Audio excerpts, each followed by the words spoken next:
أخلقات آزول لك أيضا. تاني ميرت لك جزيل الشكر. مرحبا، هل أقول نهارك سعيد أم مساء الخير بما أنك مقيم في البرازيل والساعة الآن لديك 4:30 عصرا.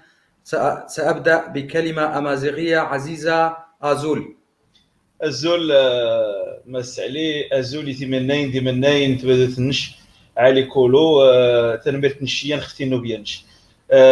سعيد جدا بتواجدي معك بطبيعة الحال، وأشكرك على الاستضافة، وبطبيعة الحال هذا شرف كبير أن أكون حاضرا في قناة كردية التي من خلالها أولا وقبل كل شيء أوجه تحية إجلال وإكبار إلى الشعب الكردي الصديق الصامد الذي تربطنا معه أواصر المحبة والأخوة والصداقة والود والمشاكل المشتركة والأهداف المشتركة، ولو أن الجغرافيا تفرق بيننا حيث نتواجد على قارتين مختلفتين. نحن في إفريقيا وأنتم في آسيا، لكن لطالما رفع الكرد راية الأمازيغ، ولطالما رفع الأمازيغ راية الكرد في مسيراتنا الاحتجاجية وفي نضالنا، لأننا نعرف المشاكل المشتركة. ولعل أن في هذا اللقاء سنأتي على تفاصيل موضوع الموقف الأمازيغي من القضية الكردية. تنميرت نشيان أو سباس كما تقولون باللغة الكردية الجميلة.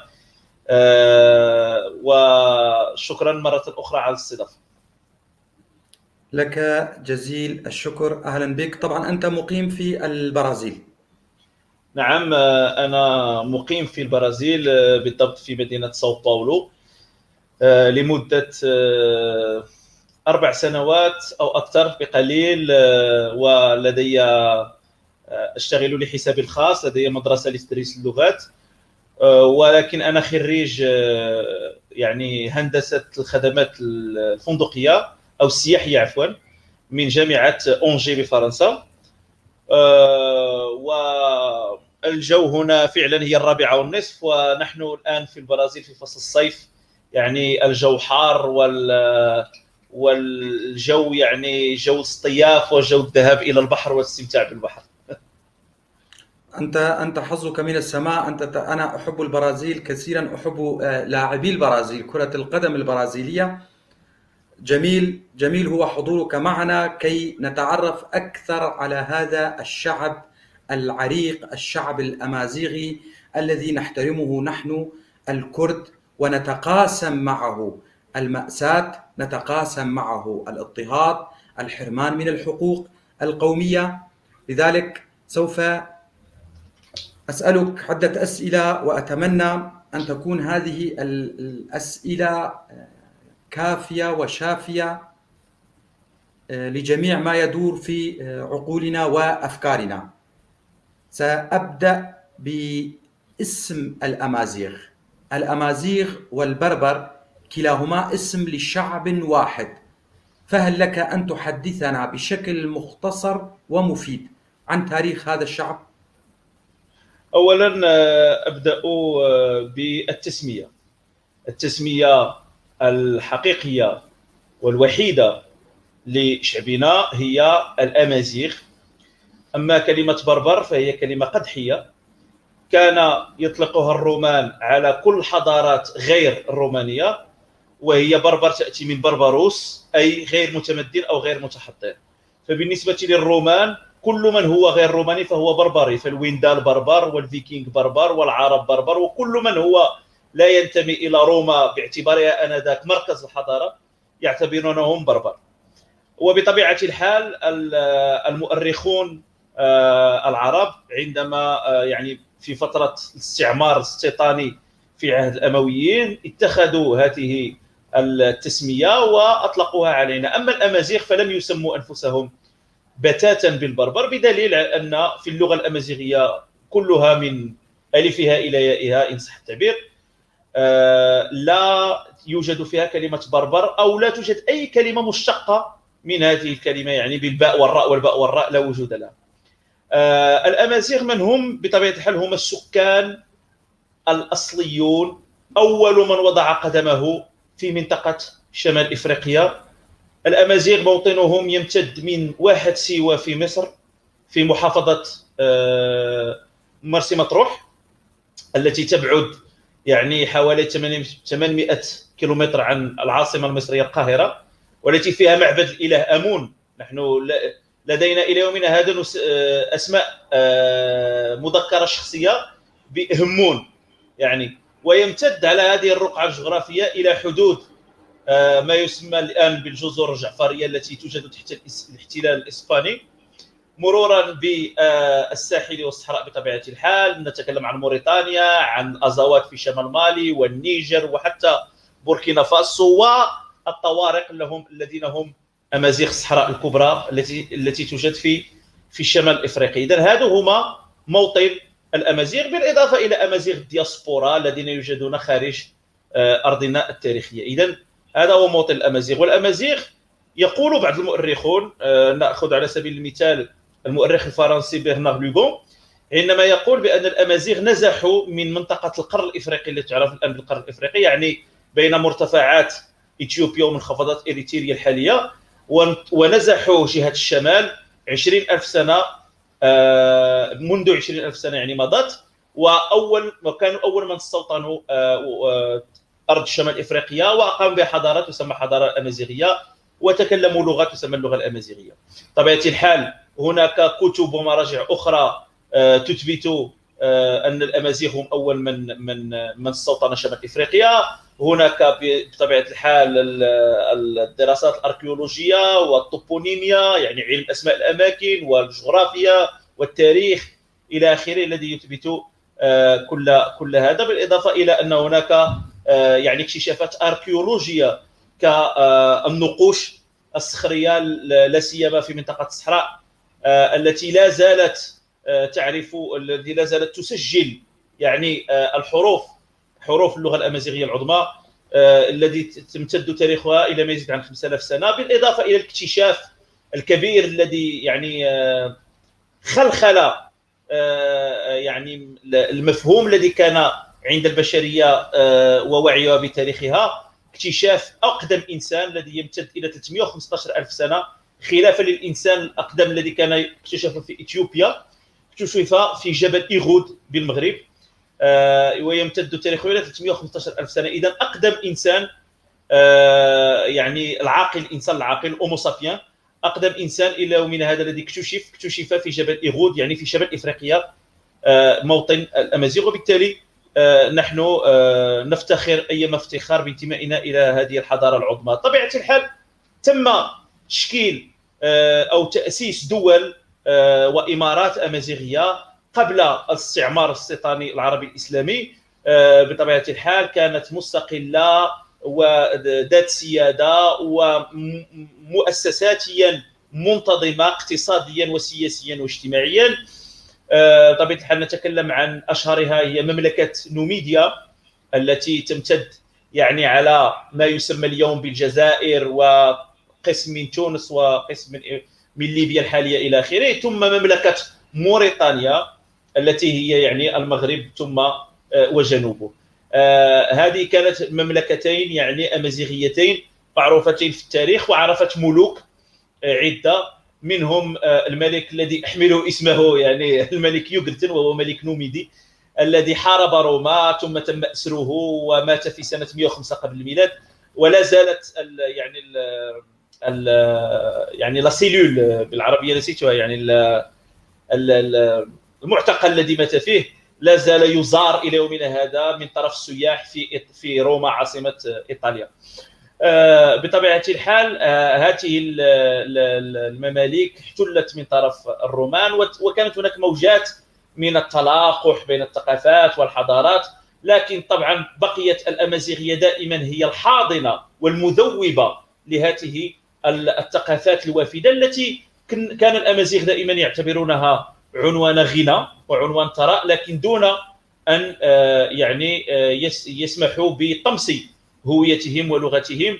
وماتت جميع اللغات التي تعايشت مع الأمازيغية، حتى المكتوبة منها، حتى اللغات التي يعني كانت عنوان حضارة كبيرة، يعني كالسوريانية إلى آخره، والتي اندثرت واستمرت. الأمازيغية اليوم علماء اللسانيات يعتبرونها يعني معجزة لغوية بكل المقاييس، التي هي كانت ظلت لغة شفهية إلى أمد قريب.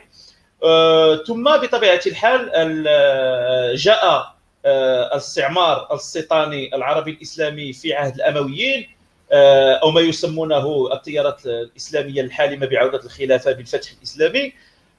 ثم بعد هذا الاستعمار قام يعني المحارب الكبير ميسر المطغري الأمازيغي بتجيش الجيوش، ودخل في حروب مع الأمويين. ثم هزمنا العرب، وتم فصل المشرق عن المغرب، ثم على يد خالد الزناتي لترصيد مكتسبات هذه الحرب التي انتصرنا فيها وانفصلنا عن الشرق وعن العرب. وثم تأسست بعد ذلك بطبيعة الحال ممالك أمازيغية وحروب معروفة، يعني حتى الأصدقاء في الشرق لابد أنهم يسمعوا بمثلا أكسيل، أو كما يسمونه العرب بكسيلة، وأكسيل في الأمازيغية تعني النمر، يعني يسمونه بكسيلة البربري، وهو أكسيل الأمير الأمازيغي الذي قتل يعني دعنا نقول أول داعش إرهابي في منطقة شمال إفريقيا، وهو عقبة بن نافع، الذي يعني أذل الأمازيغ وقطع يعني أذانهم، وقال له، ويقول المؤرخ: حتى تضع إصبعك على أذنيك فتعرف فلا تتجرع على أسيادك العرب إلى آخره. ثم هناك بطبيعة الحال تأسست ممالك وإمارات بعد ذلك، يعني عندما أصبح الأمازيغ مسلمون، كإمارة نكور وسجل ماسا وبرغواطة في الوسط، وإمارات كثيرة. ثم إمارة الأدارسة التي هي إمارة صغيرة، ولكن التاريخ الرسمي المغربي بطبيعة الحال يربط تاريخ الوطن بكامله بتاريخ هذه الإمارة الصغيرة، لأن النظام الملكي في المغرب ينحدر من نفس الأسرة، فبدأوا التاريخ من الأدارسة، في حين أن إمارة صغيرة امتدت ل 28 سنة فقط. يعني يمكن أن نتعرض بعد ذلك للحديث على التزوير الكثير للتاريخ حتى يعطوا لأنفسهم شرعية، التيارات العروبية والتيارات الإسلامية أقصد. هذا هو تاريخ الأمازيغ، تاريخ نضالي، تاريخ مقاومة، تاريخ يعني نسميه نحن بالأمازيغية تقرولة، وهو يعني كلمة تجمع مجموعة من المعاني، يعني الصمود والثورة والجهاد، جهاد بمفهومه الشريف وليس بمفهومه الديني، يعني بمفهوم التضحية من أجل الأرض ومن أجل التربة ومن أجل الوطن. ثم يعني نحن شعب لا نقبل الهوى، لا نقبل الذل.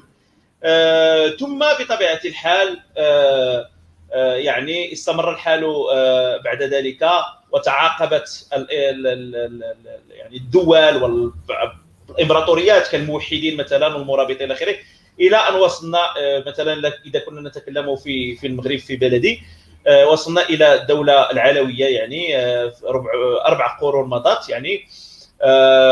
ثم جاء يعني الدولة العلوية، ثم تأسست، نزحوا من سجل ماسا، يدعون بطبيعة الحال القصة، يعني لا فيرسيون اوفيسيال، او يعني السردية الرسمية تقول بأنه هم من أصل، يعني من نسب، يعني ينحدرون من نسب النبي الإسلام محمد، لكنهم نزحوا من قبائل سجل ماسا، من قبائل الصحراوية، يعني من الصحراء الأمازيغية. ثم أسسوا دولة، وبعد ذلك جاء الاستعمار الفرنسي وحاربه الأمازيغ حتى طرده بطبيعة الحال بقوة السلاح. ثم أخذنا الاستقلال، ولو أنني أفضل أن أضع كلمة الاستقلال بالنسبة لوطني بين قوسين، لأنه لا زلنا لم نصل إلى الديمقراطية الحقيقية والسيادة الشعبية، لا نعيش بحبوحة الديمقراطية كما تعيشها مثلا الدول الأوروبية أو الأمريكية إلى آخره، ولكن على الأقل الاستقلال الرسمي، يعني من الاحتلال، دعنا نقول العسكري المباشر الفرنسي. سنة 1956، وبعد ذلك استرجعنا الأقاليم الصحراوية الأمازيغية المغربية سنة 75 وبعد ذلك سنة 79. ولا زلنا اليوم الأمازيغ منذ 1956، أي منذ هيمنة السلطة المركزية على القبائل الأمازيغية التي كانت تسير حياتها بشكل أمازيغي 100%، من لغة وثقافة وأعراف وقوانين وضعية تكتب على الألواح إلى آخره، إلى تم ربطنا قسرا بالنظام المركزي الذي دمر وهمش واحتقر الهوية الأمازيغية واللغة الأمازيغية، وتم إدخال المغرب قسرا بعد طلبين للالتحاق بالنقابة الفاشلة المسمى بالجماعة العربية، حتى أصبحنا دولة تسمى رسميا بدولة عربية، والشعب الذي هو شعب أمازيغي أصبح يسمى بالشعب العربي. وتم طحن يعني تدمير الأمازيغية في الإعلام وفي المدرسة وفي الشارع وفي المجتمع المدني وفي الأحزاب السياسية وفي النقابات، يعني كل هذه القنوات تصريف المعلومة التي تحتكرها الدولة وهي تحت يعني وطأة الدولة، أو ما نسميه نحن في المغرب بالمخزن، الذي هو تيار عروبي يعتمد على القومية العربية ويعتمد على الشرعية الدينية، مع الأسف الذي دمر الأمازيغية. ونحن منذ خمسينيات القرن الماضي بطبيعة الحال نناضل، حققنا بعض المكتسبات يمكن أن نأتي إلى ذكرها خلال النقاش، ولا زالت الطريق طويلة. نقول نحن بالأمازيغية في مسيرات احتجاجية في الشوارع، شعارنا أسوري فسوري فبريدي سوري غزيف، أي بالعربية خطوة خطوة، ولكن الطريق لا زال طويلا. ونحن ما يميز النضال الأمازيغي الحالي، يعني إذا كنا نتكلم عن اليوم، ما يميز النضال الأمازيغي بطبيعة الحال هو النفس الطويل. من عول ومن يعول ومن سيعول على أن الأمازيغ في يوم من الأيام سيتعبون من هذا النضال وسيسمحون بهيمنة التيارات العربية والتيارات الإسلامية، فهو كالذي يقامر على الحصان الخاسر. نحن لدينا النفس الطويل، نحن مستعدون للموت من أجل قضيتنا الأمازيغية، وسنناضل إلى الوصول إلى جميع الأهداف المرجوة بإذن الله. سوف تصلون. أريد أن أسألك، هل لباسك هذا أو ثيابك هذا لباس أمازيغية؟ طبعا هذا هو الجلباب، تطور مع الزمان، ولكن الجلباب هو جلباب أمازيغي بطبيعة الحال. نرتدي يعني تحته أنواع من السراويل، وفي الأرجل في رجلنا يعني نلبس حذاء أصفر اللون في غالب الأحيان. يختلف الجلباب والحذاء والسروال والقميص يختلف من منطقة إلى أخرى، الألوان تختلف من منطقة إلى أخرى، لكن هذا اللباس خاص بشمال إفريقيا، لا وجود له في العالم، يعني لا من ناحية الطرز ولا من ناحية يعني زخرفة الثياب، ولا من ناحية يعني الديزاين. يعني الثياب هو خاص بشمال إفريقيا، بطبيعة الحال تطور مع الزمن، وهذا شيء محمود. وهناك الآن تنظم في المغرب يعني دي ديفيلي دو مود، يعني بالعربية نسيتها، يعني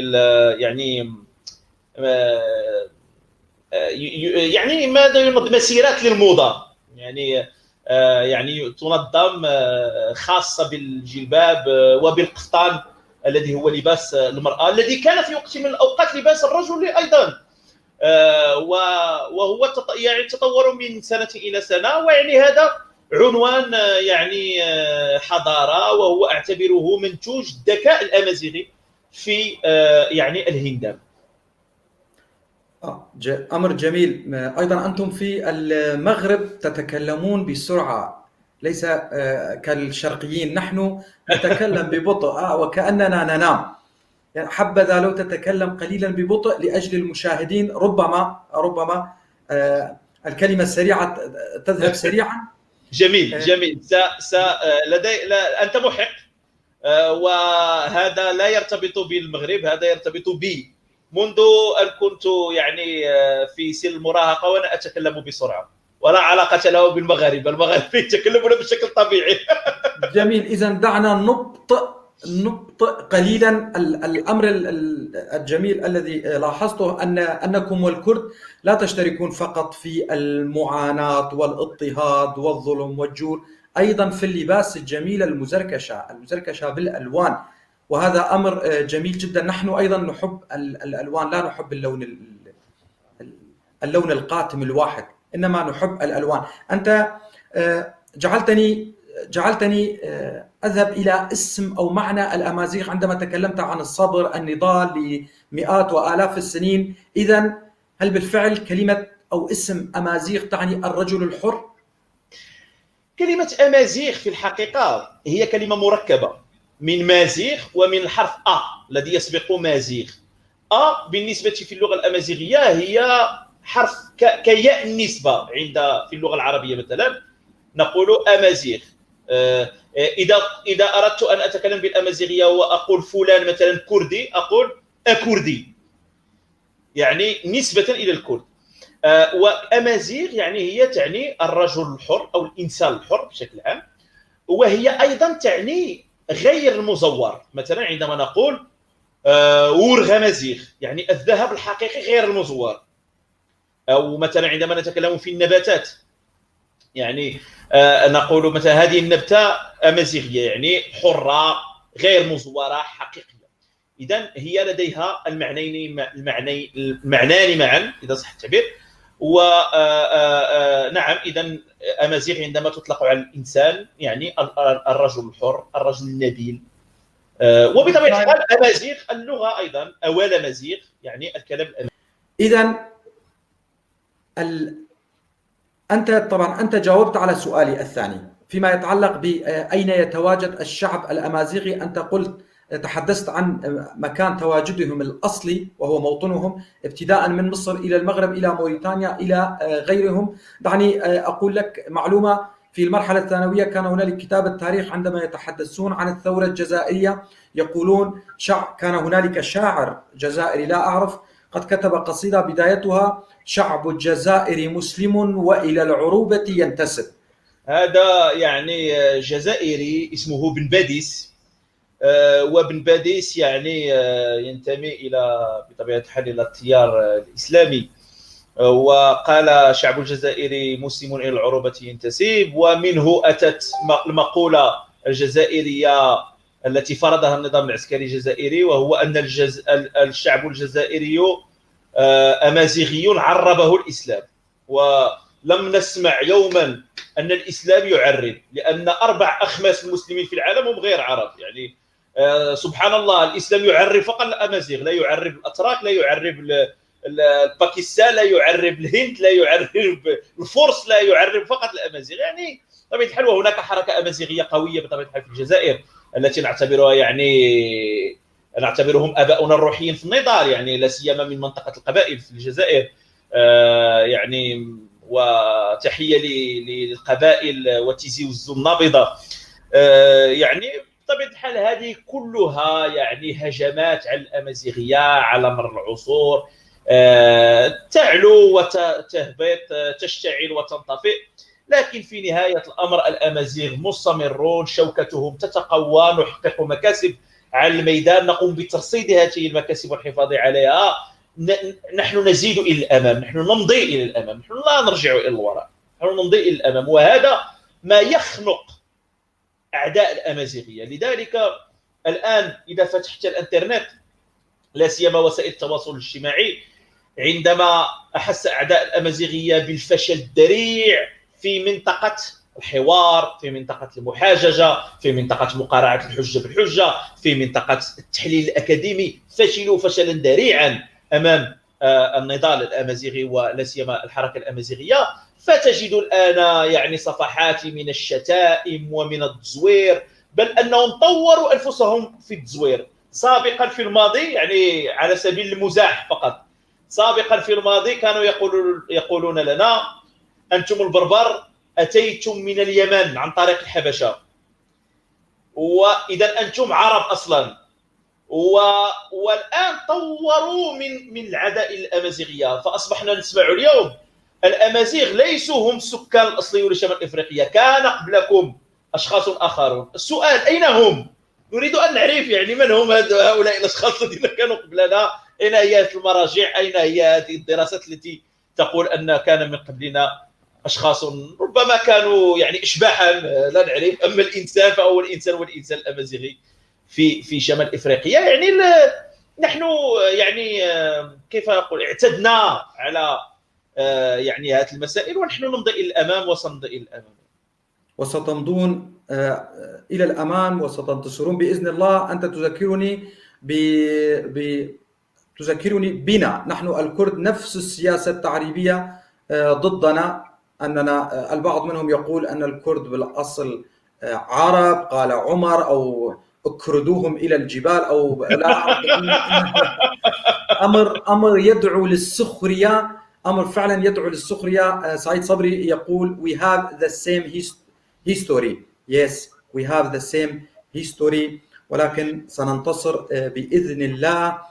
إذن أكرر حبذا لو تحدد لنا بالضبط الموطن الأصلي للأمازيغ. أنت قلت في بداية الحديث، ولكن حبذا على عجالة أن تقول لنا بالضبط مصر، الجزائر، المغرب، طيب وهكذا. لا مشكل لا مشكل. قبل البداية فقط أظن أن الكاميرا لم تسعفني لأبين يعني هذه هي رايتنا، راية الأمازيغ، راية النضال والصمود. هذه الراية التي نحيا ونموت عليها بطبيعة الحال. هذا فقط يعني. كل التحية لعالمكم ولكم. شكرا. إذن سباس ولكن يعني عودة إلى سؤالك، بطبيعة الحال الأمازيغ كما قلت ولا بأس أن أعيد كما قلت في بداية الحلقة يمتدون على جغرافية شمال إفريقيا. نتكلم بداية عن واحد سيوة في مصر يتواجد بها ما يقارب 27,000 أو 28,000 من الأمازيغ الذين لا زالوا يتكلمون الأمازيغية ويعيشون بالعادات والتقاليد الأمازيغية وبالثقافة الأمازيغية وبالهوية الأمازيغية وهم مصريون. ثم هناك بطبيعة الحال ليبيا الأمازيغية الشقيقة، الشعب التونسي الأمازيغي الشقيق. أنا لا أتكلم عن الأنظمة العروبية، أنا أتكلم عن التاريخ الحقيقي وليس التاريخ المزور، تاريخ الكتب الصفراء والنسابين العرب. ثم هناك الشعب الجزائري الأمازيغي الشقيق، شعب القبائل. وهناك المغرب حاليا ما يسمى بالمغرب، يعني الشعب المغربي الأمازيغي. وهناك ما يسمى بالجزر الجعفرية يتواجد بها القوانش الأمازيغ. وهناك موريتانيا بطبيعة الحال، يعني ولا سيما يعني الزناقية، يتكلمون الأمازيغية الزناقية. وهناك شمال مالي الأزاواد الذين هم في نضال مستمر للتحرر من النظام المالي الدكتاتوري الذي يقمعهم على يد رئيسهم أبو بكر كيتا. ثم قبائل أمازيغية في النيجر وقبائل أمازيغية في بوركينا فاسو، بالإضافة إلى بطبيعة الحال الطوارق، ما يسمى الطوارق التوارق الذين يتواجدون في الصحراء الكبرى التي توجد في شمال افريقيا. هذا هو الموطن الاصلي بطبيعه الحال للامازيغ. ونحن نختلف هنا. الوجه الوحيد، دعنا نقول وجه الاختلاف بين النضال الامازيغي والنضال الاخوان في الكرد، هو ان نحن لا نسعى الى الانفصال. يعني نحن لا نعترف أن هناك أمازيغ وغير أمازيغ. أعتذر على يعني ضيفتنا الجديدة هي كلبتي، ليست اسم ملكة إلهة أمازيغية قديمة، هي إلهة الخصوبة، وأسميت يعني كلبتي باسم تانيت. عودة إلى موضوعنا، طبيعة الحال سيد علي، نحن نختلف عن الكرد في هذه المسألة. نحن لا نعترف بأن هناك أمازيغ وغير أمازيغ. هذه السردية الرسمية للأنظمة العروبية في شمال إفريقيا نحن لا نعترف بها. هم يقولون أننا أمازيغ وعرب واختلطنا ووحدنا الإسلام، وتعرف الأسطورة المشروخة يعني التي لا نعيرها أي اهتمام. نحن نقول أننا كلنا أمازيغ، وكل حبة تراب من شمال إفريقيا هو أمازيغي. والهوية تؤخذ من الأرض لا تؤخذ بشجرات الأنساب الوهمية. نحن لذلك الأمازيغية بالنسبة لنا ليست عرق، الأمازيغية بالنسبة لنا هوية شعب وأرض، ليست عرق. نحن كلنا ننتمي إلى العرق البشري. نحن لا ندخل في مسألة الأعراق، ولو أنه الدراسات كندية وألمانيا إلى آخره يعني بتت في الأمر وقامت بدراسات ميدانية جينية، وتم التأكد بأن الجين الذي نحمله في دمائنا نحن شعوب شمال إفريقيا هو جين أمازيغي، وبعد ذلك يعني بنسبة أقل بكثير، يعني الأغلبية النسبة الجينية في دمائنا هي نسبة أمازيغية، ثم تأتي بعدها أوروبية بحكم القرب، وهناك ربما يعني 2 أو 3% من الجينات هي يقولون من الشرق الأوسط وليس العرب. يعني ممكن أن أكون لدي جينات كردية أحملها في دمائي بشكل قريب، لكن نحن أمازيغ يعني لا نريد أن ندخل في هذه المواضيع يعني الجينية والعرقية يعني، ولكن حتى يعني علميا ثبت أننا أمازيغ، نحن نتكلم عن الشعب والأرض، وكل هذه الرقعة الجغرافية نعتبرها أمازيغية، ونرفض العروبة في أي شبر من شمال إفريقيا. لذلك مثلا نحن نعارض التيار الانفصالي الابن الشرعي للقومية العربية في المغرب، ما يسمى بالبوليزاريو، وهي جبهة انفصالية تريد عفوا تريد أن تقيم جمهورية عربية فوق صحراء الأمازيغ، وهذا شيء لن نقبله أبدا. نحن صحراؤنا أمازيغية، يعني وطننا من شماله إلى جنوبه أمازيغي، ولا مجال لقيام دولة أو جمهورية عربية فوق صحرائنا. إذا بالتالي نحن نعتبر أن جميع الرقعة الجغرافية التي تكلمنا عنها هي أمازيغية يعني بدون استثناء. هنا الوجه الاختلاف البسيط بين إخواننا في الكرد الذين هم رقع جغرافية تنتمي إلى دولة كردستان التاريخية والتي قسمها الاستعمار، وكل جزء ذهب إلى دولة، يعني تركيا، سوريا، العراق، إيران إلى آخره. وبطبيعة الحال نساند إخواننا الكرد في استرجاع دولة كردستان العظمى. لك جزيل الشكر. إذن هؤلاء الذين أنتم الفكرة الآن وصلتني تماما عندما سألت أحد الأصدقاء على الفيسبوك الأمازيغ عن جبهة البوليزاريو لم يكن راضيا عنها أبدا. إذن أنتم موضوع الاستقلال عندكم يختلف عنا كما قلت الآن. أنتم تقولون كل هذا المغرب ابتداء من مصر إلى المحيط أمازيغي، هؤلاء 2 أو 3% العرب، ولكن ما موضوع هؤلاء الذين هل هؤلاء مستعربون؟ هؤلاء المستعربون الذين يكتبون كل شيء، مثلا جمهورية مصر العربية، ليبيا العربية، المازا العربية، يعني يختمون كل شيء بكلمة عربية. هؤلاء ربما يكونون أمازيغ ولكن مستعربون؟ لا، بطبيعة الحال نحن لا نقول أن مصر أمازيغية، لا، جزء من مصر يعني واحد سيوا هي التي تنتمي إلى تمازغة، يعني الاسم الحقيقي لموطننا الأصلي نقول تمازغة. بطبيعة الحال تسمية مصر بجمهورية مصر العربية هو تدمير للهوية الأصلية للمصريين. المصريين ليسوا عربا، المصريين هم أقباط صح مستعربون، والقبطي ليس هو المسيحي بالضرورة، هناك القبطي المسيحي والقبطي المسلم، ولذلك تسمى إيجيبت من إقبط يعني القبط. ثم هناك النوبة في الجنوب، وهناك الأمازيغ في واحد سيوا، وقبيلة أمازيغية أيضا في صعيد مصر، قبيلة هوارة. إذا هؤلاء هم يعني هذا هو تشكيلة الهوية الثقافية للمجتمع المصري، ولكن كل دولة تهتم أو كل شعب يهتم بشؤونه. نحن بطبيعة الحال اليوم براغماتيون، نحن لا نقول أنه يجب أن ترجع تمازغة بالشكل النوميدي ومملكة موريتانيا إلى آخره، يعني في الحقبة اللاتينية، لا، نحن نقول أننا الآن في دول قطرية، هناك المغرب، هناك الجزائر، هناك تونس، هناك، رغم أن هناك مشاكل حدودية لكن سنتجاوز الأمر. نحن نقول أنه يجب في دولنا أن تكون بها دساتير تقر بأمازيغيتها، نقترب شيئا فشيئا من هذا الهدف، مع اختلاف من دولة إلى أخرى، لأن المسألة ترجع إلى عدد المناضلين وعدد الناطقين بالأمازيغية داخل كل دولة. لا تنسى أننا منذ عقود وهذه الأنظمة تدمر الأمازيغية، والإنسان الأمازيغي يفقد لغته. في المغرب أكبر بطبيعة الحال تجمع لعدد الناطقين يعد بالملايين هو المغرب بطبيعة الحال، لذلك نحن لدينا حركة أمازيغية قوية، والجزائر أيضا. اليوم الدستور المغربي والدستور الجزائري يقر باللغة الأمازيغية لغة رسمية، وفي الجزائر تم إقرار رأسنا الأمازيغية الذي احتفلنا بها في يوم 13 يناير من هذه السنة.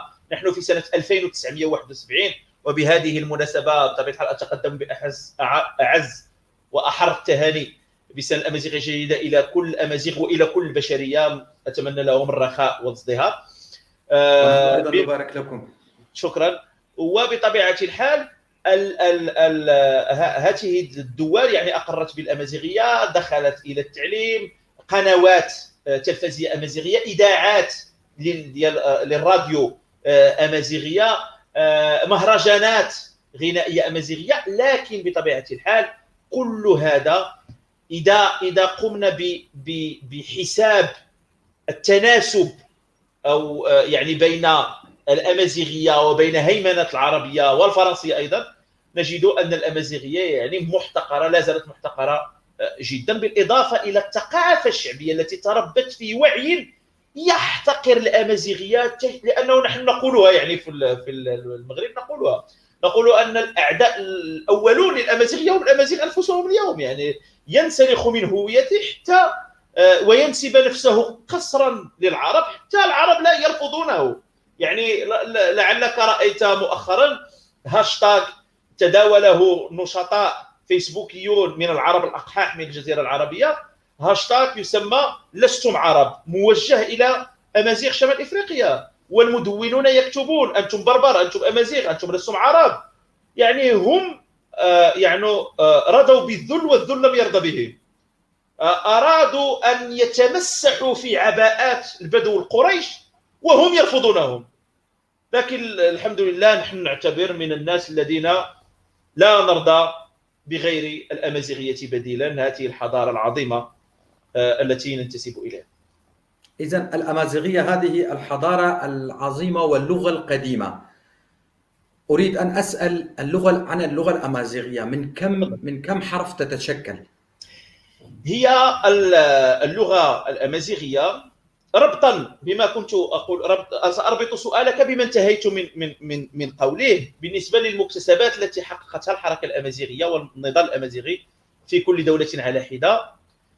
هو أنه تم إجبار الدولة على إقامة أكاديميات أكاديمية أمازيغية، تختلف الاسم في الجزائر الأكاديمية، في المغرب المعهد الملكي للثقافة الأمازيغية، على أي هما مؤسسات تمول من أموال الدولة، يعني من أموال دافعي الضرائب. يعني أجبرنا الدولة على صرف الأموال من أجل الأمازيغية بعد إقصائها لمدة عقود، وتصرف أموالنا فقط على العربية والفرنسية. إذن صرفت أموالنا على أموال الشعب المغربي على الأمازيغية، وتمت معيارة اللغة، لأن تعرف أن جميع اللغات في العالم تمت معيارتها وتجميعها. كل اللغات كانت لهجات متفرقة، فتتم إنشاء وتأسيس أكاديميات تجمع اللغة وتمعيرها، ما نقول نحن بالفرنسية لا ستاندارديزاسيون دو لا لونغ.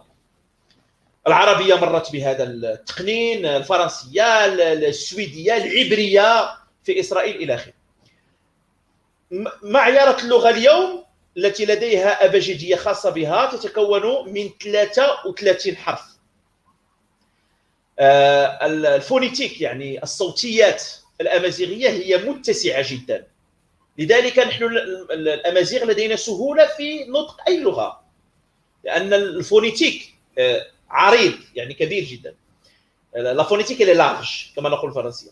وبالتالي 33 حرف. لدينا حرفنا الخاص يسمى بتيفيناغ، ويعني هذا الحرف وهذه الأبجدية تمكنا من إقحامها أو يعني دخولها أو ولوجها إلى يونيكود، يعني الترميز الإلكتروني الدولي. وتوجد الآن لوحة مفاتيح بالحرف الأمازيغي في الحواسيب، في الهواتف إلى آخره. يعني هذا من الإنجازات التي حققناها. واليوم هناك فيسبوك، تم إدراج اللغة الأمازيغية في الفيسبوك. يعني أما واللغة الأمازيغية اليوم المعمارية لديها كتبها المدرسية ولديها معاجمها ولديها لسانيوها ولديها أساتذتها المتخصصون، وتمكنا من فتح ماستر، يعني لا أعرف الماستر بالعربية، يعني في الجامعات ماستر أمازيغية في جامعتين أظن. لا كما قلت لك الطريق لا زال طويل، لكننا نضالنا يؤتي أكله شيئا فشيئا. إن شاء الله. طبعا كنت سوف أسأل عن دول الأمازيغ قبل الإسلام، ولكن أنت جاوبت، تحدثت عن إمبراطورية نوميديا. سبحان الله، هي حتى الاسم كمان تشبه الإمبراطورية ميديا أو الإمبراطورية الميدية الكردية قبل الميلاد. إن أردت أن تتحدث شيئا عن، أنت تحدثت. لا نوميديا صديقي علي، نوميديا هي جاءت من تينومدا، لأن المناخ هناك صحراوي، يعني صاحبة يعني يعني كانت النسور تحوم حول الجياف إلى آخره. وهناك مملكة موريتانيا، مورثان، أي صاحبة البساتين، يعني لخضرة الطبيعة في منطقة الأطلس في منطقة المغرب، لأنه أتى على الساحل الأطلسي إلى آخره، فالطبيعة أكثر برودة، أكثر خضرة إلى آخره. ومملكة نوميديا يعني أول ملك لها هو مسنسن، أو ما يسمى بالعربية مسينيسا، والذي هو يعني صاحب الجملة الشهيرة إفريقيا للأفارقة. هناك ملوك أمازيغ، يعني كمسينيسا أو كيوغرتان أو كيوبا الأول ويوبا الثاني، بطليموس، يعني باخوس، وآخرون، يعني الذين يعني عاصروا الحقبة الرومانية ودخلوا في حروب مع الإمبراطورية الرومانية. وبطبيعة الحال حتى تاريخنا يعود إلى 950 سنة قبل الميلاد، عندما اعتلى الملك الأمازيغي شيشنق عرش الفرعوني للعائلة 22 و 23 في مصر. وبالتالي يعني هذه قبل الإسلام هذه هي أكثر يعني الممالك صيتا وشهرة. وفي حقبتها تم كتابة أول رواية في مسرحية في التاريخ، الجحش الذهبي. هنا بطبيعة الحال السفن التي سافر عليها كريستوف كولومب لاكتشاف سواحل أمريكية، يقول المؤرخون أنها صنعت بأيادي أمازيغية. بطبيعة الحال مراكز ومدن حضارية كبيرة، تم صك العملة في عهد الأمازيغ. مدن يعني وسط حضاري كان في عهد الأمازيغ، شعراء. نحن مثلا إذا أخذنا فقط يعني الأطلس المتوسط الذي أنحدر منه، يعني مخزون شعري لا يعد ولا يحصى من الأشعار، يعني كما نقول بالدارجة المغربية تغرق في كثرة الأشعار والأغاني والأهازيج إلى آخره. بطبيعة الحال ترى تنوع في المطبخ، في اللباس إلى آخره. يعني قبل مجيء يعني الاستعمار الاستيطاني العربي الإسلامي، كانت بطبيعة الحال هناك يعني مراكز حضارية مزدهرة، يعني متوهجة، فيها خطاب أدبي وعلمي وتنظيم سياسي ونقاش أكاديمي إلى آخره. وعمران بطبيعة الحال لا زال شاهدا إلى يومنا هذا. أحيلك إلى مدينة، مثلا إذا ذهبت إلى مدينة ورزازات في المغرب في الجنوب، ترى القصبة، ترى مدينة وليلي فولوفيليس ضواحي مدينة مكناس، التي هي يعني كانت في العهد الروماني، يعني قديمة جدا. هؤلاء يعني المؤرخون كتبوا كثيرا عن هاتين المملكتين، يعني مملكة نوميديا ومملكة موريتانيا، رغم أننا لم يعني هاتين المملكتين الأمازيغيتين يعني حصل شنآن بينهما في التاريخ. والمضحك في الأمر أنه اليوم هناك شنآن سياسي بين المغرب والجزائر، يعني التاريخ يعيد نفسه بشكل آخر. لكن هذا لم يمنع أبدا أننا شعب أمازيغي واحد بطبيعة الحال. وهذه الحضارة، فقط لأختم هذه النقطة، الحضارة ما قبل الإسلام كلها حضارة طمست في الكتب المدرسية المغربية لمدة عقود. جملة واحدة يتيمة كانت تقال عنا، هي أننا البربر أبناء مازيغ، جئنا من اليمن عن طريق الحبشة وكنا نسكن المغارات ونلبس جلود الحيوانات، ثم جاء الإسلام وجاء العرب فجاء النور والحضارة إلى آخره من القصص التي لا تصلح حتى لأفلام الكرتون. جراندايزر أو الرجل الحديدي. لا أظن أن جراندايزر فيه إبداع أكثر من هذه القصص التافهة، أظن. كلنا استمتعنا بجراندايزر. تفضل. لا، قلت لك كلنا ونحن أطفال استمتعنا بجراندايزر. نعم. ولكن قصص النسابين العرب وكتب الصفراء التي تطبع في دمشق وبيروت لم تعطينا لا بهجة ولا سرور ولا استمتاع ولا أي شيء. إذا عيب أن نقارن هذا برسوم متحركة جميلة مثل جراندايزر. صح، تمام جميل.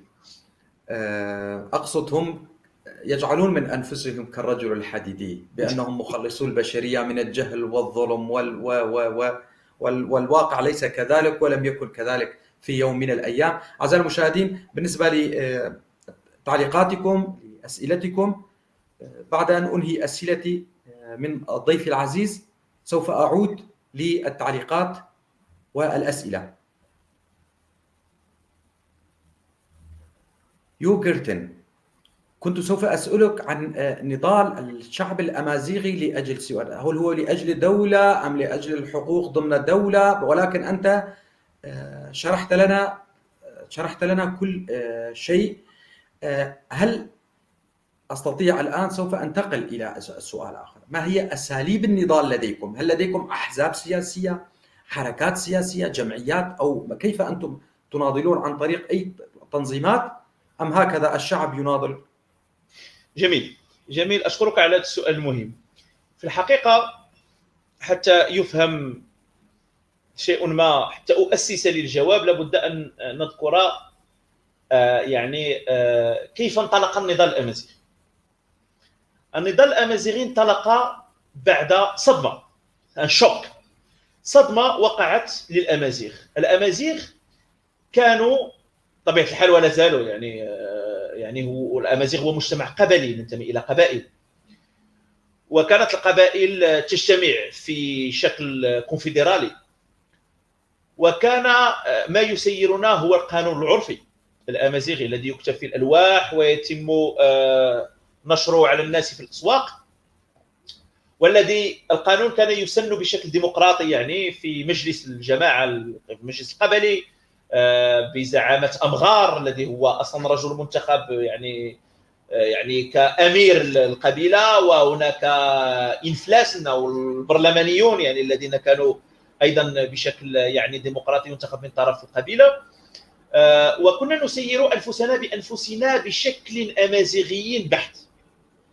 فلم نحس يوما، ونحن في غالبيتنا العظمى مسلمون، لم نحس يوما بمشكل لا مع الإسلام ولا مع اللغة العربية، لأننا نسير أنفسنا بأنفسنا، والأمازيغ يستعملون العربية في الصلاة وقراءة القرآن بالنسبة للذين يريدون قراءة القرآن إلى آخره، ولم تكن هناك أي مشكلة لأن التسيير اليومي السياسي الاجتماعي الاقتصادي القضائي يكون بالأمازيغية. فلم يحس يوما الأمازيغي أنه يحتاج إلى أن يناضل على أمازيغيته، وهو يستعملها بشكل يومي لقضاء جميع حوائجه طيلة حياته.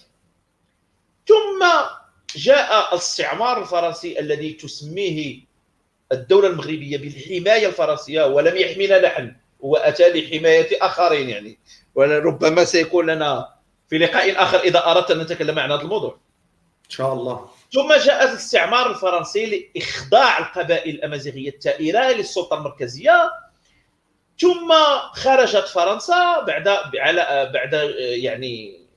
نضال والأمازيغ لطرد المستعمر، ثم تم إلحاق التراب الوطني كاملا بالسلطة المركزية في العاصمة.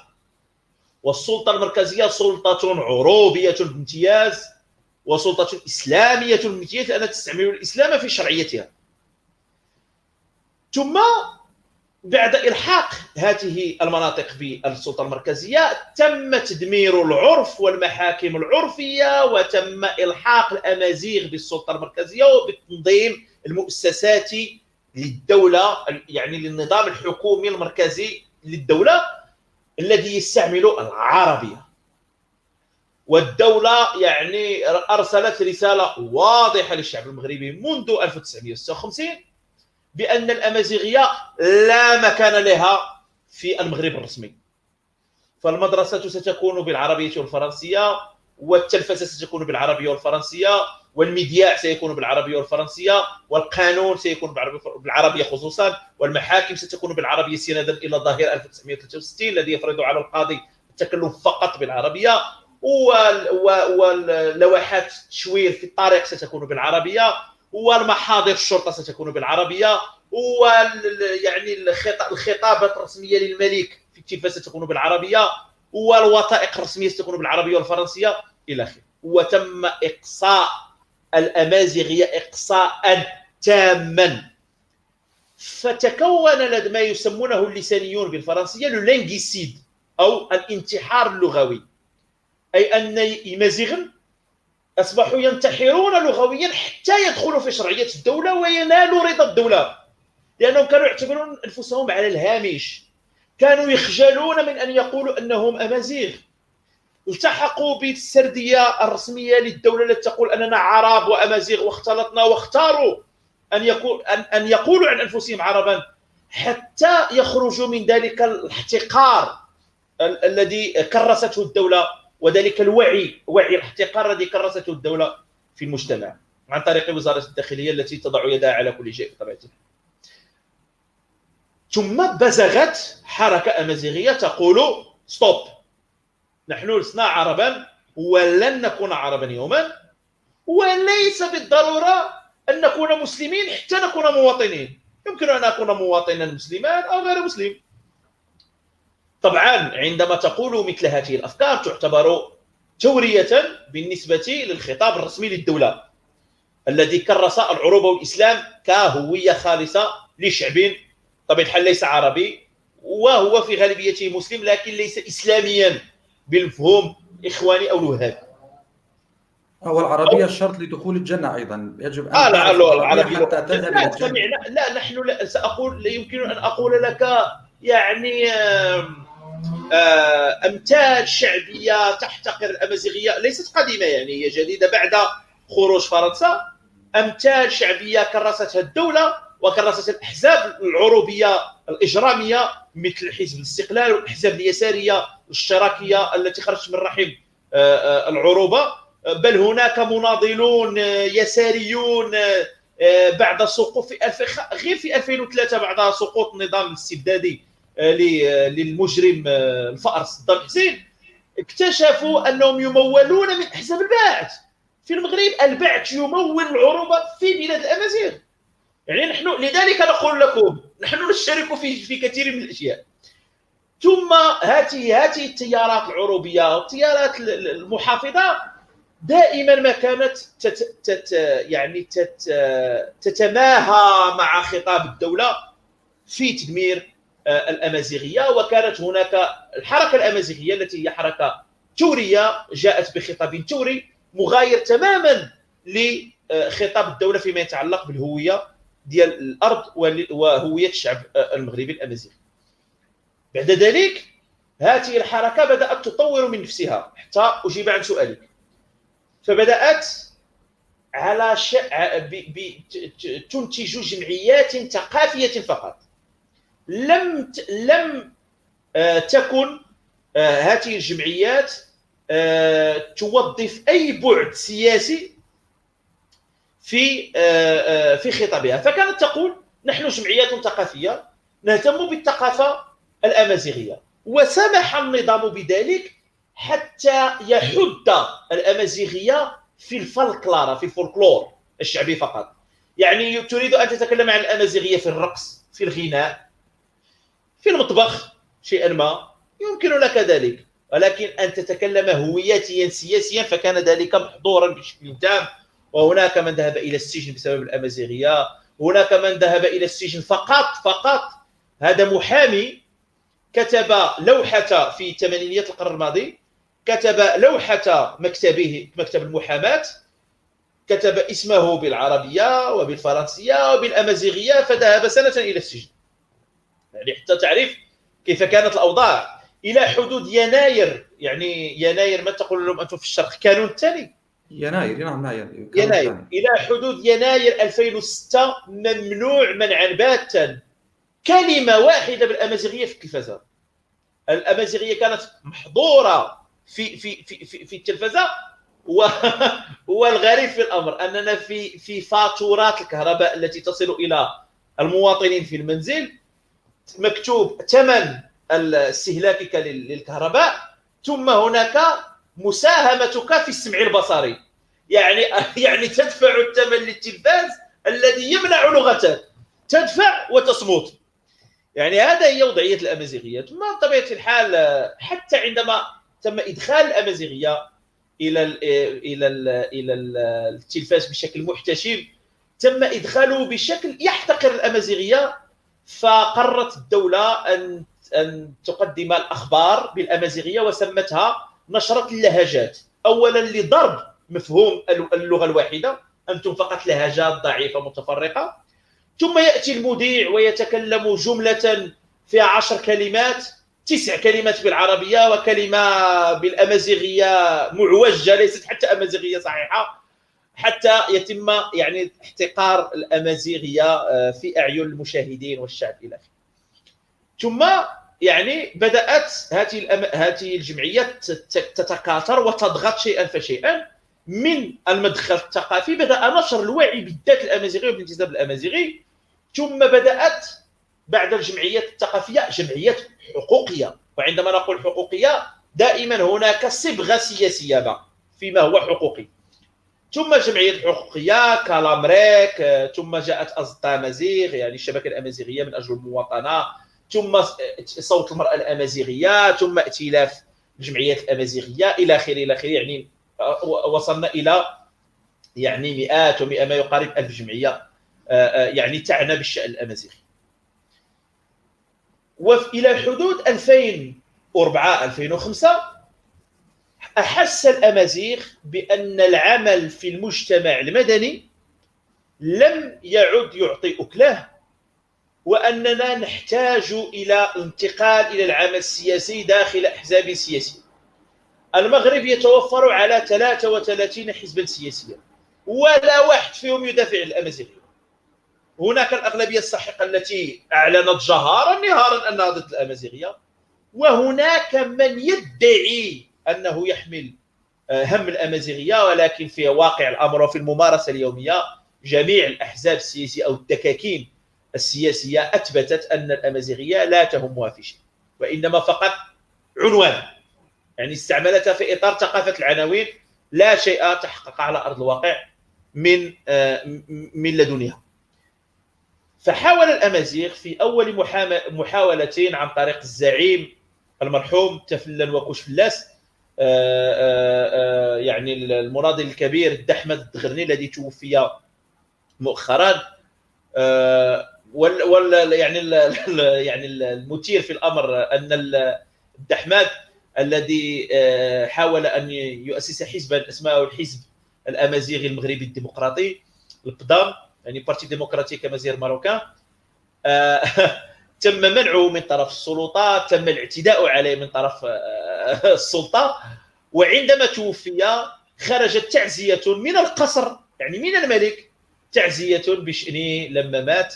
يعني كما نقول ربما تحتقر هامات الرجال، لكن الأفكار لا تموت وتبقى محترمة إلى الأبد. ثم حاول فتم حله بشكل نهائي من طرف المحكمة الإدارية بالرباط سنة 2008. فجاءت محاولات أخرى، منها المحاولة التي أنتمي إليها شخصيا، فأنا عضو اللجنة السياسية لمشروع حزب تاموت للحريات، ونحن نسعى إلى تأسيس حزب سياسي أمازيغي أو بمرجعية أمازيغية بطبيعة الحال، لكن في قانونه الأساسي هو مفتوح لجميع بنو البشر الذين يحملون الجنسية المغربية بطبيعة الحال. هذا هو مشروعنا، مشروع حزب تاموت للحريات. نحن في أخذ ورد، في شد وجذب مع وزارة الداخلية إلى يومنا هذا، ونحن بطبيعة الحال نقترب شيئا فشيئا من تحقيق هذا الهدف. إذا هناك اقتناع اليوم ليس لدى جميع المناضلين الأمازيغ حتى لا أبالغ، وإنما قسط من الأمازيغ اقتنع أنه وجب العمل سياسيا من أجل الأمازيغية. اليوم هناك بطبيعة الحال اليوم تيار يسمي نفسه جبهة العمل السياسي الأمازيغي، قرر أن يوزع مناضليه كنوع من الغنيمة لأحزاب سياسية قائمة. نحن في تمونت لا نعتقد، نحن نتمنى لهم الخير ويظلوا مناضلين يعني، ولكن لا أظن أن النضال من داخل أحزاب لم تهتم بالأمازيغية يوما يمكن أن يحققوا شيئا. ولكن على أي، المهم من هذا كله هو أننا وصلنا إلى قناعة أن المجتمع المدني يجب أن يستمر، العمل الجمعوي يجب أن يستمر، لكن هناك اليوم ضرورة ملحة لعمل سياسي من أجل القضية. لا يجب تسييس الأمازيغية، ونحن نقولها يعني الجيل الجديد، نعم لتسييس الأمازيغية. بدون تسييس الأمازيغية لا يمكن أن نحقق شيء، وهذا هو الصحيح. لا يمكن أن نحقق شيء بدون تسييس أي قضية. مثلا لاحظ قوة الكرد مثلا في تركيا عن طريق حزب البيكاكا مثلا. الكرد يعني الحزب الكردي في تركيا، لماذا؟ لأنه يسيس قضيته. مثلا عندما ترى الكرد في سوريا الذي طحنهم يعني النظام البعث السوري، النظام الدكتاتوري للأسد، أنت ترى لم يكن من حقهم حتى جنسية، حتى امتلاك منزل، يعني حتى بطاقة هوية. وبالتالي لا بد من تسييس قضايانا إذا أردنا أن نصل إلى الأهداف المنشودة. صحيح صحيح. في أمر آخر وفي زاوية أخرى، أنا قرأت عن الأباضية. يا ترى هل هي دين يتدين به بعض الأمازيغ أم ماذا؟ نعم، هي مذهب من المذاهب الإسلامية، هم مسلمون إباضيون. إباضية يعني مذهب داخل الإسلام، تمام. ويتدين به بعض الأمازيغ، لا سيما يعني في الجزائر، في منطقة تغرديت أو ما يسمونه بالعربية غرداية. يعني هناك قبائل أمازيغية تدين بالمذهب الإباضي فقط، يعني ليس يعني غالبية الأمازيغ. لكن إذا أردت أن أتكلم عن الدين بطبيعة الحال، فالأمازيغ الذين هم شعب منفتح، شعب تدينه تدين منفتح. ربما سأقول جملة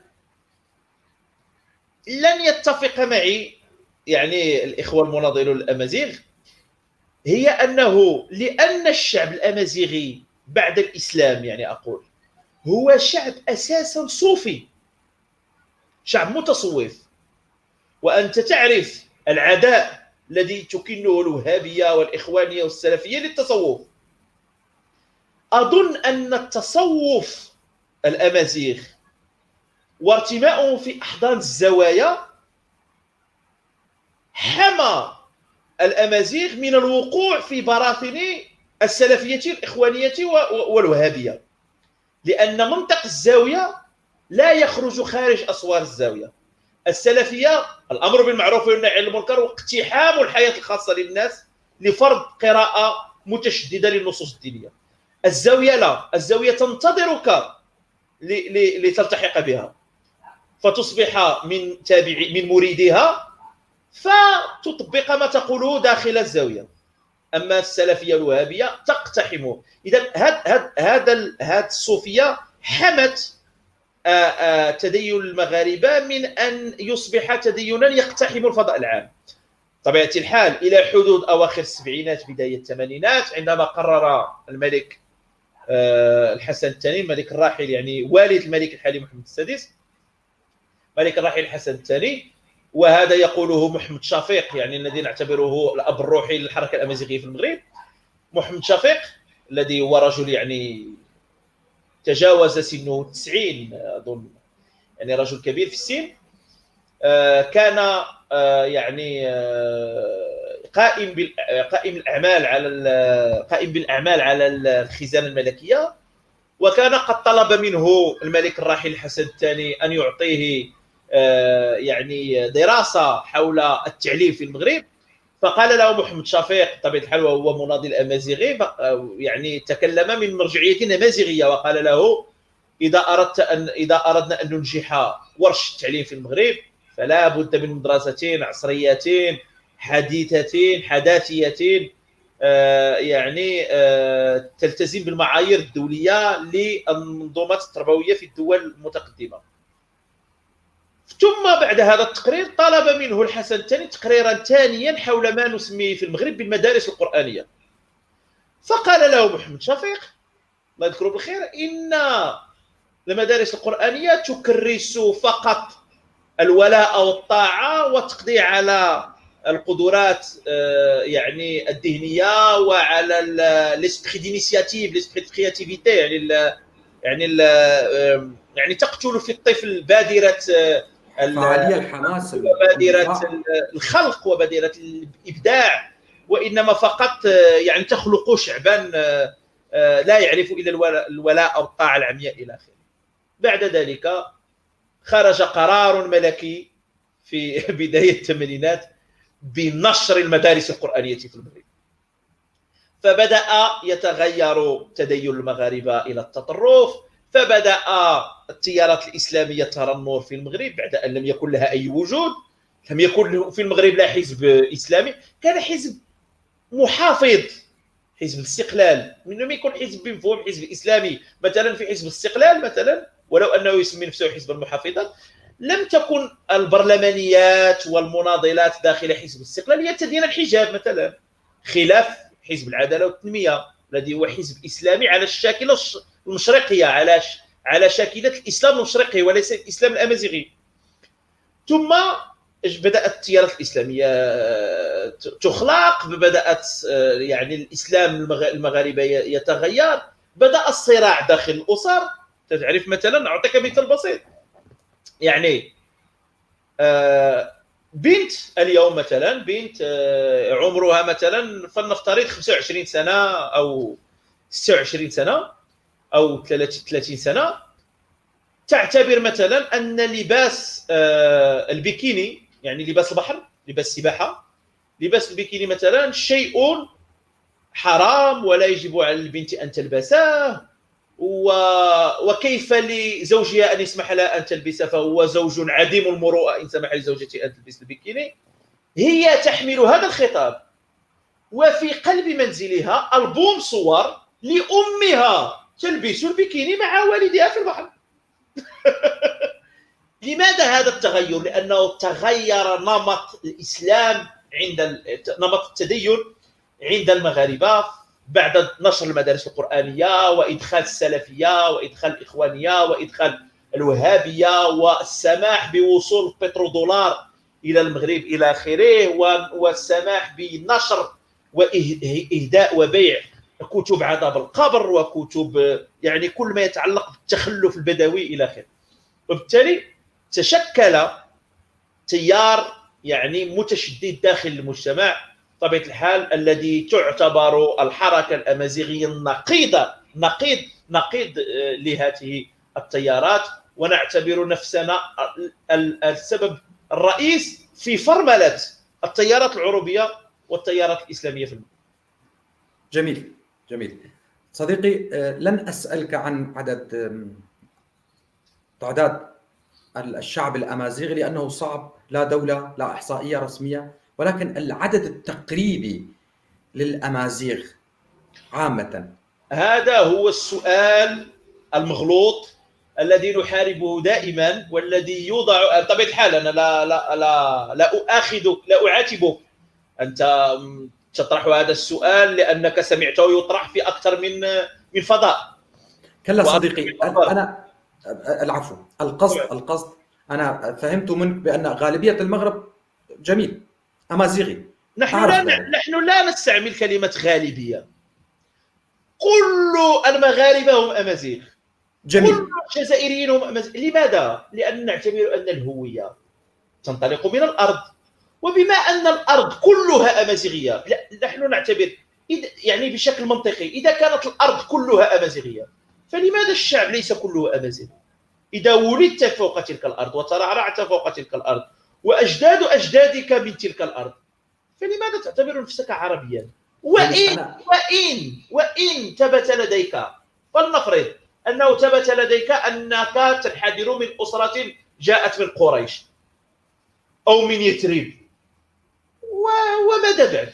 لا نهتم نحن من أين أتى أجدادك، من أي خيرات أي أرض أنت استفدت، فوق أي أرض أنت ولدت، فوق أي أرض أجدادك ولدوا، بأي لباس تلبس، أي مطبخ تأكل، أي لغة تتكلم، لأن حتى الذين يتكلمون الدارجة المغربية، اللهجة المغربية هي بنت شرعية للأمازيغية، لأن قواعد الصرف والنحو والتركيب للهجة المغربية كلها أمازيغية. وهنا أنت ستساندني في هذه القضية.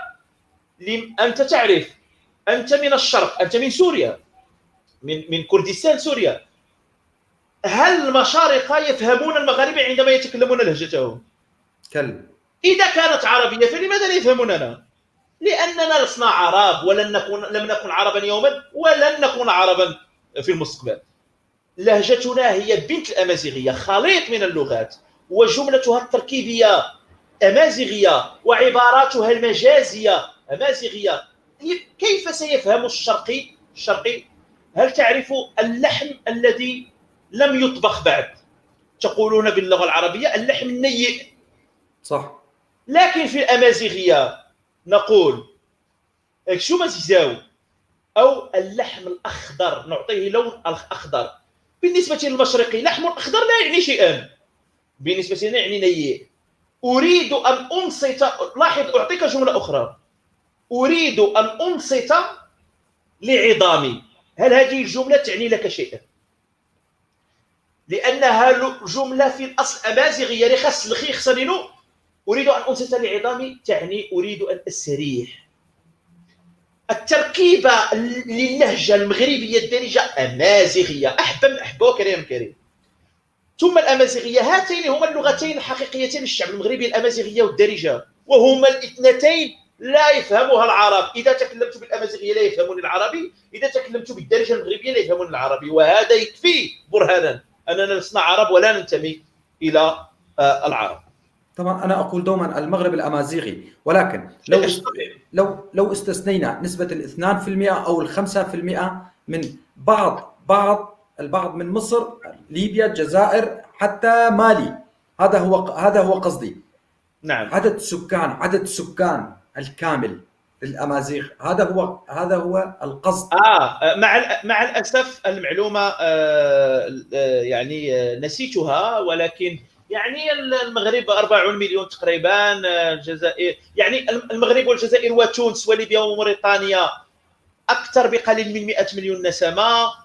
إذا أضفنا الأزاوات، بعض القبائل في النيجر، بعض القبائل في بوركينا فاسو، و 27 أو 28 ألف في سيوا، أعتقد أننا سنكون في حدود الله أعلم 110 مليون 120 مليون. ليست لدي بالضبط الأرقام، لا أريد أن أتفوه يعني بمعلومات خاطئة، ولكن يعني هذه المعلومات يعني سهلة الولوج، متوفرة يعني في الانترنت، لكن أظن يعني أنها ستكون حوالي 110 120 مليون. أردت أن أعرف هذه المعلومة بعد شرحك للأمور. كلامك مغروس في رأسي، في دماغي، أن الغالبية العظمى أو الكل المغربي هو أمازيغي. إذن كم هو عدد السكان؟ 110 مليون. أصبحت لدينا المعلومة الآن. أريد وباختصار، كونك سياسي أمازيغي، موقف الشعب الأمازيغي من القضية الكردية. تحية إجلال وإكبار إلى الشعب الكردي العظيم الصامد، وتحية إلى قوات البشمركة الصامدة ضد الدواعش، وتحية لنساء ورجال التيارات السياسية النضالية الكردية التي تناضل كل يوم وتؤدي من دمائها ومن أموالها ومن وقتها ومن جهدها ومن شبابها في سبيل استرجاع كردستان العظمى من الاستعمار العربي والفارسي والتركي. نظرتنا إلى القضية الكردية صديقي علي هي نظرتنا لأنفسنا في المرآة. فالشعب الكردي وإن اختلفنا في مسألة الجغرافيا، لأن كردستان يجب أن تنفصل من مستعمر قائم، ونحن نوجد فوق أرضنا ونريد أن نمزغ دولنا سياسيا ورسميا، إلا أننا نعاني من نفس المشاكل، نعاني من نفس المشاكل التاريخية، نعاني من نفس العدو أو الخصم السياسي، بل ونعاني وهذا يعني على سبيل المزاح نعاني أيضا من نفس لائحة الاتهامات التي توجه لنا. سأشرح. نحن الاثنين نعاني من وطأة العروبة العفنة، ونعاني من الإسلام السياسي. نحن الاثنين نعاني من دول أو أنظمة ترفض الديمقراطية، استبدادية، تستعمل الدين لفرض الوصاية على المجتمع، وتستعمل العروبة لطمس الهوية الحقيقية للشعوب. ونحن تاريخيا أيضا ارتكبنا نفس الأخطاء. ففي زمن ما الكرد والأمازيغ ظنوا أن خدمتهم للدين الإسلامي لن تؤثر على هويتهم، وحصل العكس تماما. ويمكن أن أخص بالذكر مثلا طارق بن زياد الذي بطبيعة الحال نحن لا نفتخر به. نحن المناضلون للأمازيغ، لا أتكلم عن المناضلين، لا أتكلم عن عامة الشعب. المناضلين للأمازيغ نحن لا نعترف بطارق بن زياد كرمز، هو رمز للإسلاميين، هو أمازيغي. لكن في حقيقة الأمر إذا أردنا أن نعطي تعريفا حقيقيا لشخصية طارق بن زياد، طارق بن زياد هو عبد لأسياده الأمويين الذين أمروه ليتقدم من جهة الشمال، يعني شبه الجزيرة الإيبيرية أو ما يسمى الآن بإسبانيا، كغازي، كمستعمر، كاستيطاني. ما لك أنت دافع عن تربتك. نحن نؤمن بجلالة الأمير أو سمو الأمير أكسيل الأمازيغي الذي قتل الداعش عقبة بن نافع. نحن نعترف بديهية التي هزمت العرب والتي سماها العرب الكاهنة، لأنهم لم يتصوروا أن امرأة يمكن أن تهزمهم، وهي الملكة الأمازيغية ديهية. هذا هما رموزنا. نحن نعترف بطبيعة الحال بمحموزيين المقاوم في الأطلس المتوسط ضد الاستعمار الفرنسي، بحمضة حنصار، بعسو بسلام، بعديو بهيم، مانو دياك، عباس مسعدي وآخرون. هذا هما رموزنا. هؤلاء هم. وإذا انتقلنا إلى الجزائر، نحن لن نعترف بابن باديس الذي قال الجزائر شعب مسلم العروبة ينتسب. نحن نعترف بالمناضل الذي قتل غدرا على أيادي التيارات الإسلامية، معتوب لونس الشاعر والفنان القبيلي الجزائري. هؤلاء هم من نعترف نحن بهم. اليوم في ليبيا هناك تيار أمازيغي بدأ يبزغ بعد سقوط المقبور المجرم الحرب قدافي. وكانت لي في قناتي في اليوتيوب حلقة استضفت فيها المناضل الكبير فتحي الخليفة، الرئيس السابق للكونغرس العالمي الأمازيغي وهو ليبي. هناك حزب أمازيغي اليوم في تونس بعد سقوط المجرم العروبي زين العابدين بن علي في تونس، حزب أكال. هناك أساتذة جامعيون اليوم مثقفون في موريتانيا يقولون نحن لسنا عرب، نحن أمازيغ. أزواد، الصامدة، هؤلاء هم رموزنا، هم من نفتخر بهم. طارق بن زياد هو عبد الأمويين الذي مات ميتة مهينة من طرف الخليفة الأموي في دمشق، ميتة الذل والهوان، لأنه اتهمه بأنه أخفى الغنائم عن دولة الخلافة. كذلك هو مثال. يعني أنا أكاد أجزم أن الكرد أيضا أخطأوا فيما مضى. لعل يعني أقولها بكل جرأة يعني، وأتحمل مسؤوليتي في هذا الكلام. يعني صلاح الدين الأيوبي، يعني هذا الشعب الكردي العظيم يعني خرج منه مجرم هو صلاح الدين الأيوبي، وساعده المجرمون الأمازيغ دواعش القرن 11 الميلادي الموحدون في استعمار أورشليم أو ما يسمونه العرب بالقدس. هذه هي الحقيقة.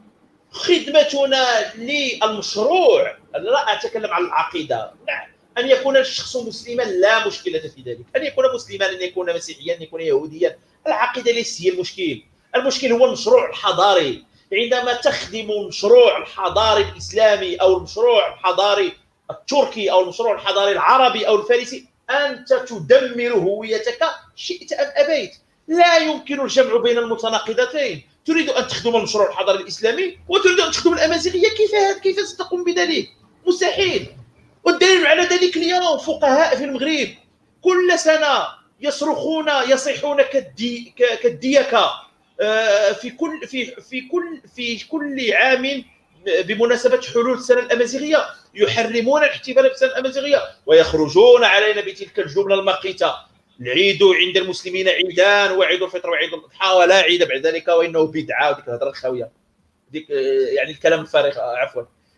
إذا بالتالي نحن مقتنعون أنه الشعب الأمازيغي، الشعب الكردي صديق، لا بد أن يخدم مشروعه الحضاري. الكرد يخدمون المشروع الحضاري الكردي. اليوم نلتقي مع إخواننا الكرد على مواقع التواصل الاجتماعي وعلى الأرض. أنا شخصيا في سنة 2015 شاركت في وقفة احتجاجية مع إخواننا الكرد في مدينة الرباط أمام سفارة المجرم الإرهابي الداعشي أردوغان، بسبب ما كان يتم من قهر في حق الشعب الكردي العظيم في منطقة كوباني التي سماها النظام المقيت العروبي عين العرب، وهي ليست لها من العروبة شيء. هي مدينة كوباني الصامدة، وكنا هناك يعني في وقفة احتجاجية، وأتوا إخواننا الكرد، بل التقيت بكردي جاء خصيصا للمشاركة في الوقفة الاحتجاجية من دولة السويد، أخذ الطائرة وجاء إلى الرباط للمشاركة في الوقفة، وجاء وهو يحمل في حقيبته علما أمازيغيا. قال: نحن الكرد والأمازيغ نشترك في المصير. فقلت له: أنت محق 100%. بالنسبة لنا تحرر الشعب الكردي من تحررنا، لأن تحرر كردستان يضعف الأنظمة الاستبدادية التي تمول العروبة من الماء إلى الماء في وطنهم الوهمي غير الموجود المسمى بالوطن العربي الذي لا وجود له إلا في جزيرتهم القحطاء. نحن نعتبر أنه تحرر الأمازيغ من تحرر الكرد، وتحرر الكرد من تحرر الأمازيغ، ومصيرنا مشترك. وهناك لافتة حملتها وكتبتها مع إخواننا الكرد في وقفة احتجاجية أخرى في مسيرة الأمازيغية، وقلنا: إذا كانت لفلسطين عرب فلكوباني الشعب الأمازيغي العظيم. شكرا لكم صديقي. هنالك سؤال أخير سوف أسألك وأنتقل إلى أسئلة المشاهدين. طبعا مؤخرا قامت مملكة المغرب بالتطبيع مع دولة إسرائيل. أنتم كشعب أمازيغي، كمناضلين، كسياسيين أمازيغ، بما أنك عضو في مكتب سياسي في حزب أمازيغي، كيف تنظرون إلى هذا التطبيع؟ مشروع حزب، لسنا حزبا بعد. مشروع حزب، نعم. طبعا أخذنا الوصل من وزارة الداخلية للجنتنا التحضيرية للتحضير للمؤتمر التأسيسي، لكننا إلى حدود الساعة لازلنا مشروعا ولم نصل إلى التأسيس، ونحن نمضي بخطى حثيثة نحو ذلك. ولكن طبيعة الحال أنا سياسي. أولا يجب أن نفصل بين الشعب الأمازيغي وبين المناضلين الأمازيغ. طبعا التيار النضالي الأمازيغي هو الذي يحمل خطابا سياسيا أمازيغيا. وهو الذي بطبيعة الحال أدلى بدلوه في مسألة إسرائيل. ويجب أن نقولها صراحة، الخطاب الأمازيغي هو الذي ربح في مسألة إسرائيل.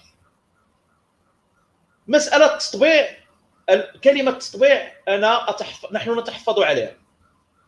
كلمة تطبيع في اللغة العربية، نحن لسنا عرب لكننا درسنا العربية. كلمة تطبيع في اللغة العربية أي الرجوع إلى التطبيع، إلى الطبيعة. علاقتنا مع إسرائيل لم تكن يوما غير طبيعية حتى نطبع ونرجع إلى الطبيعة. نحن علاقتنا مع دولة إسرائيل الصديقة كانت دائما عادلة وطبيعية. كان هناك علاقات مباشرة بين المغرب وإسرائيل. استقبال الملك في سنة 1986 في إفران لشيمون بيريز الملك الراحل الحسن الثاني. كان هناك مكتب للاتصال بتل أبيب مغربي، ومكتب اتصال إسرائيلي في الرباط في المغرب. وكانت العلاقات عادية جدا إلى حدود سنة 2000 بعد ما يسمى بالانتفاضة في القدس، الانتفاضة الثانية، وبضغط من التيارات العروبية ومن الجامعة العربية تم إقفال ذلك المكتب، مكتب الاتصال في الرباط في سنة 2000. واستمرت العلاقات من تحت الطاولة. وبطبيعة الحال نحن نعتبر أن المغرب لم يطبع، نحن الأمازيغ نعتبر أن المغرب طبع مع إسرائيل. لا، نحن نعتبر أن المغرب صحح خطأ دبلوماسيا تاريخيا بقطع العلاقات مع دولة إسرائيل الصديقة التي لم تفعل للمغرب أي شيء سيء. إسرائيل لديها، يمكن أن أفهم أن إسرائيل لديها مشكلة مثلا مع سوريا حول الجولان، يمكن أن أفهم أن إسرائيل لديها مشكل مع لبنان مزارع شبعة، يمكن أن أفهم أن إسرائيل لديها مشكل مع فلسطين لأن هم المعنيين بالقضية، يمكن أن أفهم أن إسرائيل لديها مشكل مع إيران. حتى إيران أنا لا أفهم لماذا هناك مشكل أصلا مع إيران، لأنه إيران الشاه لم يكن لديها أي مشكل مع إسرائيل، وكانت هناك سفارة إسرائيل في طهران.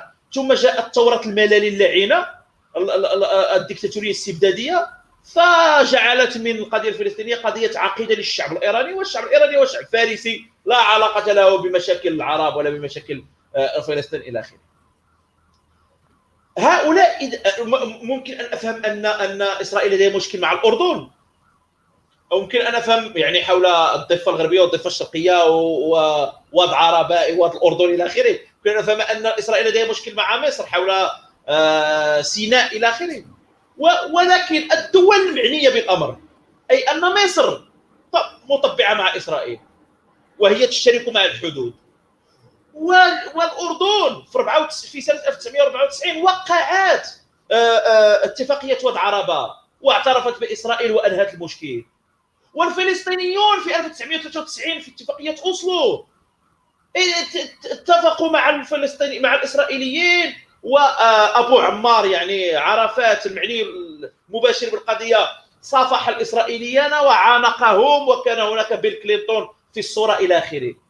يعني المعنيون المباشرون بالقضية لا مشكلة لديهم مع إسرائيل وطبعوا معها وأقاموا علاقات دبلوماسية إلى آخره.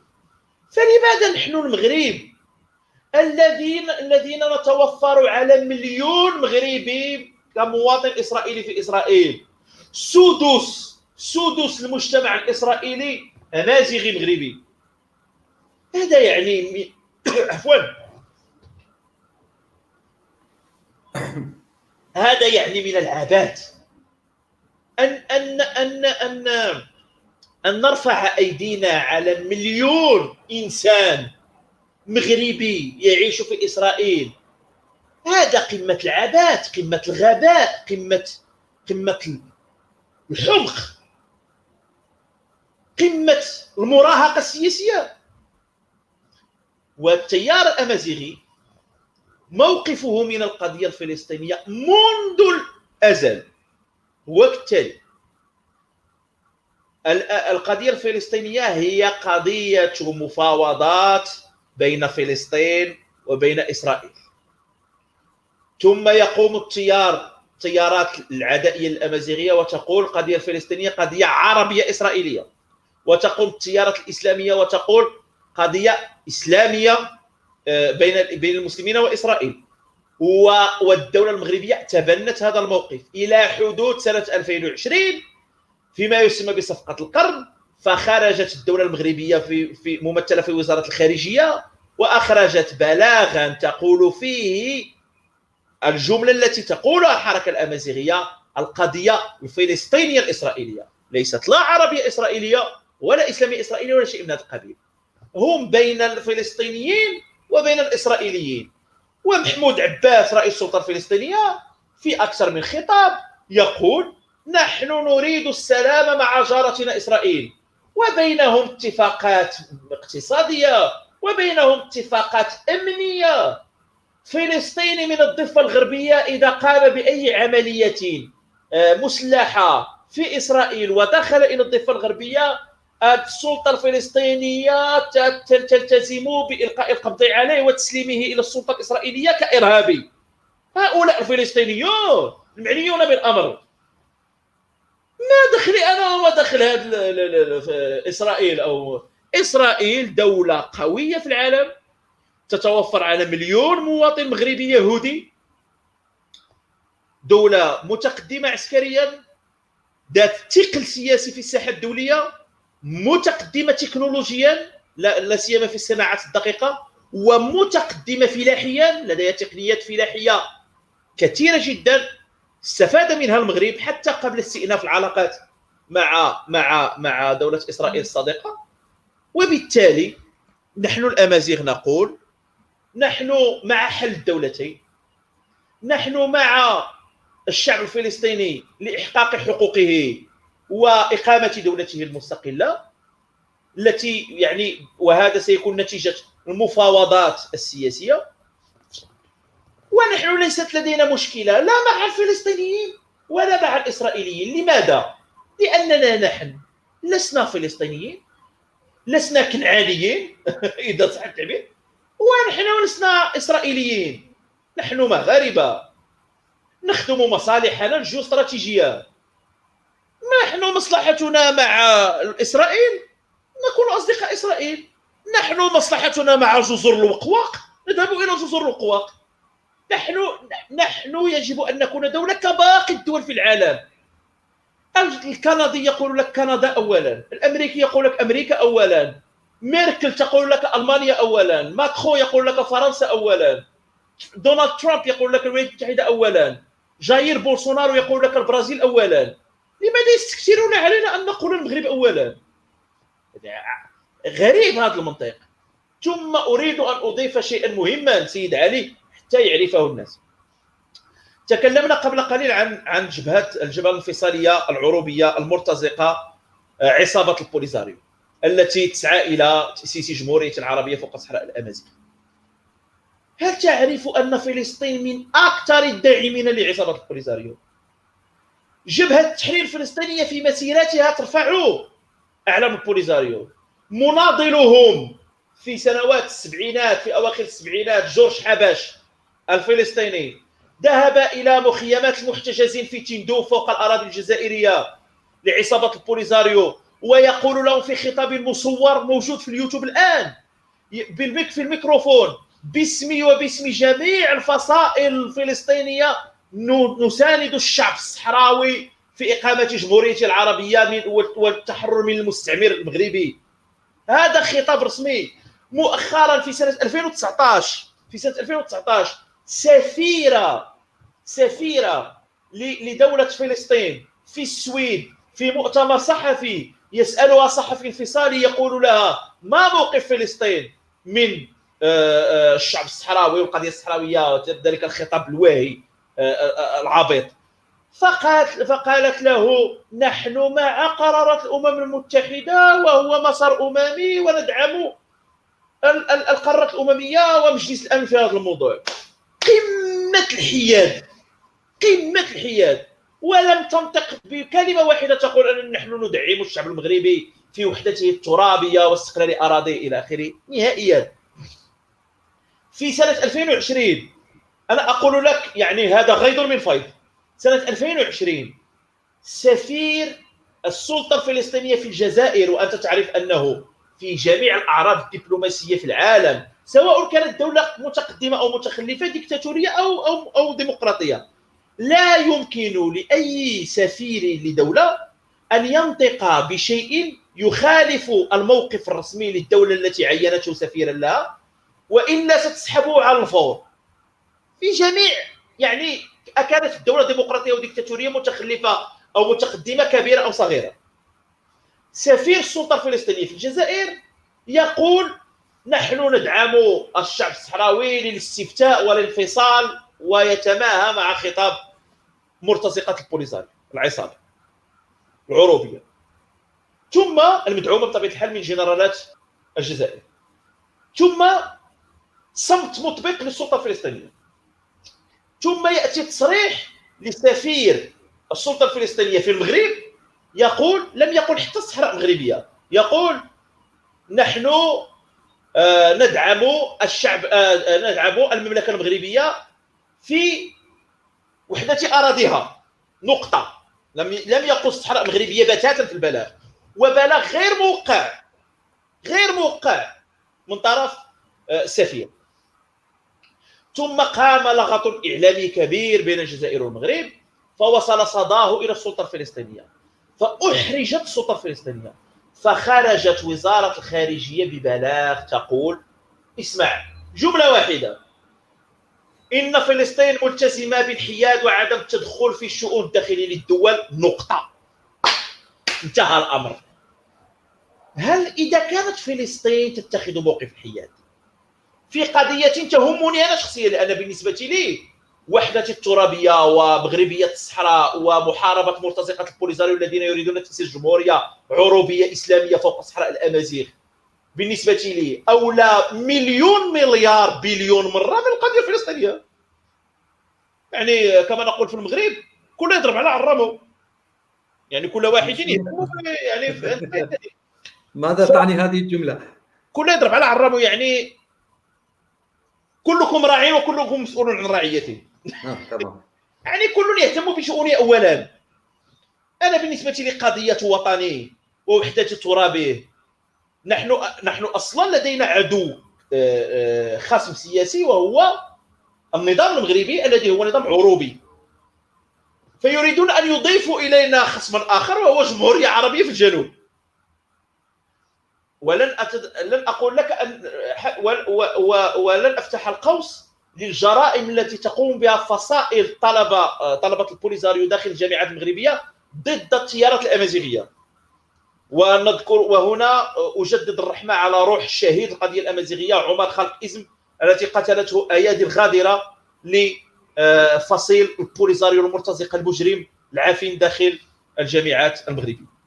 بالتالي هذا هي أولوياتي. إذا كانت فلسطين تتخذ موقف الحياد ولا تخفيه، هي تفتخر به، وفي بلاغاتها الرسمية تقول نحن نتخذ موقف الحياد وندعم مسار الأمم المتحدة ومجلس الأمن في مسألة الصحراء، جميل، هذا حقها. هي لا تريد أن تعكر علاقاتها الدبلوماسية مثلا مع الجزائر التي تدعم البوليساريو. الفلسطين لا تريد أن تعكر علاقتها الدبلوماسية مع جنوب إفريقيا التي تدعم البوليساريو. فلسطين لا تريد أن تعكر علاقتها الدبلوماسية ومصالحها مع السويد، مع كوبا، مع فنزويلا ربما، وباقي الدول يعني التي تدعم البوليساريو. إذا بالتالي إذا كانت هي تعتبر مصلحتها أولوية، هل من العيب أن أعتبر مصلحتي هي أولوية، مصلحة وطني ومصلحتي هي أولوية؟ وعندما كنا نقول أن هناك جاليتنا المغربية في إسرائيل قبل استئناف العلاقة مع إسرائيل، كانت تيارات عروبية تقول هؤلاء صهاينة مجرمون لا يمكن أن نعتبرهم جاليتنا في إسرائيل، وإن قلنا جاليتنا المغربية في إسرائيل فكأننا نقول أن لدينا جالية مغربية في داعش. وفي نهاية المطاف خرجت الدولة المغربية بخطاب رسمي يقول جاليتنا المغربية في إسرائيل. شعارات وخطاب الحركة الأمازيغية هي من نجح في الميدان في نهاية المطاف. وبالتالي نحن مطمئنون جدا أن المستقبل لنا، وأن خصومنا يخسرون يوما بعد الآخر، ولم يتبقى لهم إلا الشتائم والسباب، يعني وقد أتتهم شخرة الموت. بإذن الله منتصرون أنتم. أستطيع أن أقول لك تانميرت، وسأعود إلى التعليقات على عجالة سوف أقرأها. طبعا. عزيز عمر يكتب سؤال: هل هناك تيارات إسلامية أمازيغية تعرقل الحركة الأمازيغية كما هو الحال بالنسبة للكرد حاليا؟ أعتقد أنت تكلمت عن هذه الأمور ليس بشكل مباشر، ولكن أنت تكلمت عن علي أويجيل. اعذرني. علي ويجيل. تمام. كاتب بالأمازيغية آيوز نون. قد أكمل الجملة ولكن لا أستطيع قراءتها خوفا من أن أقرأها بشكل خاطئ. لا لا مشكل، يمكن أن تظهرها على الشاشة يعني لنقرأها جميعا. لا، كي أي أصل. عزيز عمر أيضا يقول: أرجو من الشعبين الأمازيغ والكرد إنشاء منظمات مشتركة فعالة تطالب بحقوق الكرد والأمازيغ خاصة المقيمين في أوروبا. أيضا الأخ علي يكتب: مصر تاريخيا وطبو نوميا أمازيغ، حتى كلمة مصر أمازيغية وتعني ميس راح، ميس ابن ثم راع هو إله الشمس أي ابن إله الشمس بالأمازيغية، وبالتالي فكلمة مصر تعني ابن إله، فهي نطق لاتيني للأقباط إجيبتي الشمس.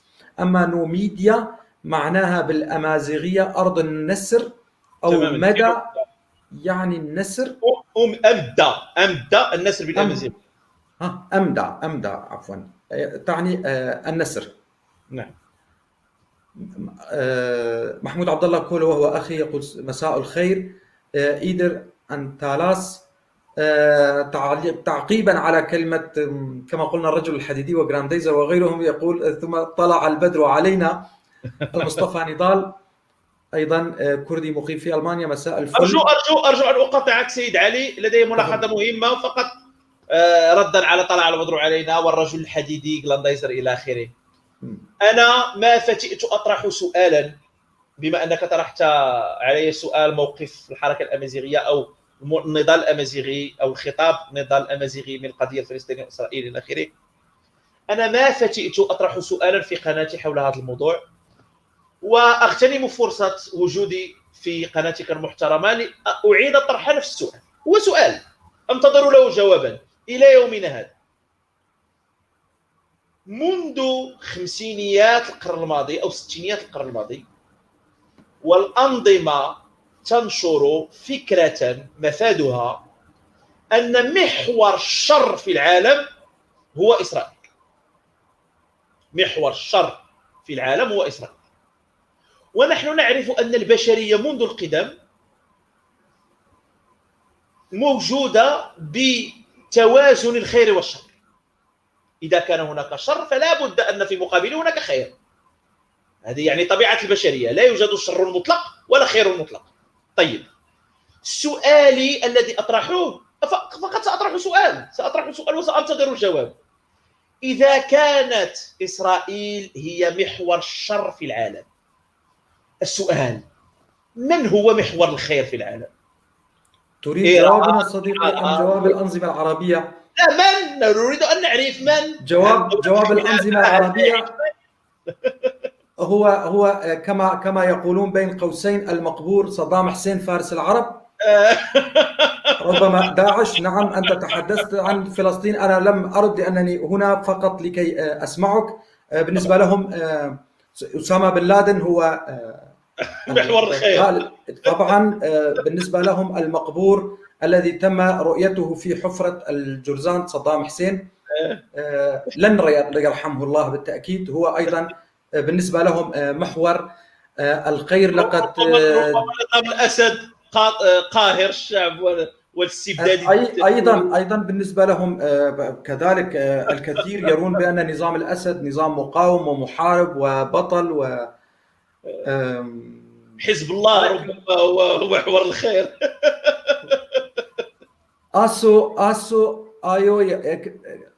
آيوز أيضا قد كتب آيوز: أفلاندرا أونلاين تنميت نون يعني إمر ناسن، هكذا قرأت ربما. ليس امامي يعني التعليق. تنميت ربما كلمة شكر. عمر تشانا ايوز ماس يوغرتيني. ايوز ماس يوغرتن يعني يا يعني برافو. ماس يعني سيد، مستر. ها جميل. أرجين النصر والحرية للشعبين الكردي والأمازيغي، لك الشكر. أغوليد اغوليد الزقاق. أزوغاخ. اغوليد الزقاق. أغوليد أزوغاخ. أزقاق بالامازيغيه أزوغاخ يعني اللون الاحمر. جميل. بالفعل هو أيضا البروفايل يحمل اللون الأحمر. ربما هنالك علم، قد كتب تحية أمازيغية للشعب الكردي وللشعب الإسرائيلي. نحن أيضا الشعب الكردي دوما نبعث بالتحية ونتمنى للشعب الأمازيغي الخير والوصول إلى مطالبه القومية المشروعة كاملة. أيضا المصطفى نضال كما قلت لك هو كردي من مدينة الدرباسية. تحية لك وللشعب الأمازيغي الحبيب، يوجه لك الكلام. لك الشكر حسين عزيز عمر. أيضا الأخ علي، أيضا علي ويجيل ويجيل علي ويجيل. بالمناسبة علي ويجيل صديق، وهو في نفس الوقت المنسق الوطني لمشروع حزبنا، حزب تموت للحرية. لك وله التحية، وإن شاء الله سيرى هذا الحزب النور عما قريب. امين. لدينا، ويكتب يقول: لدينا مشكل مع الفلسطينيين شعبا ودولة، ونعتبرهم أعداء وحدتنا الترابية بدعمها العسكري والسياسي والدبلوماسي للعرب في صحراء المغربية. طبعا أنت ذكرت هذا الموضوع. الآن وصلنا إلى نهاية حلقتنا. يوغرتين مريدي، كلمة أخيرة تريد أن تقولها.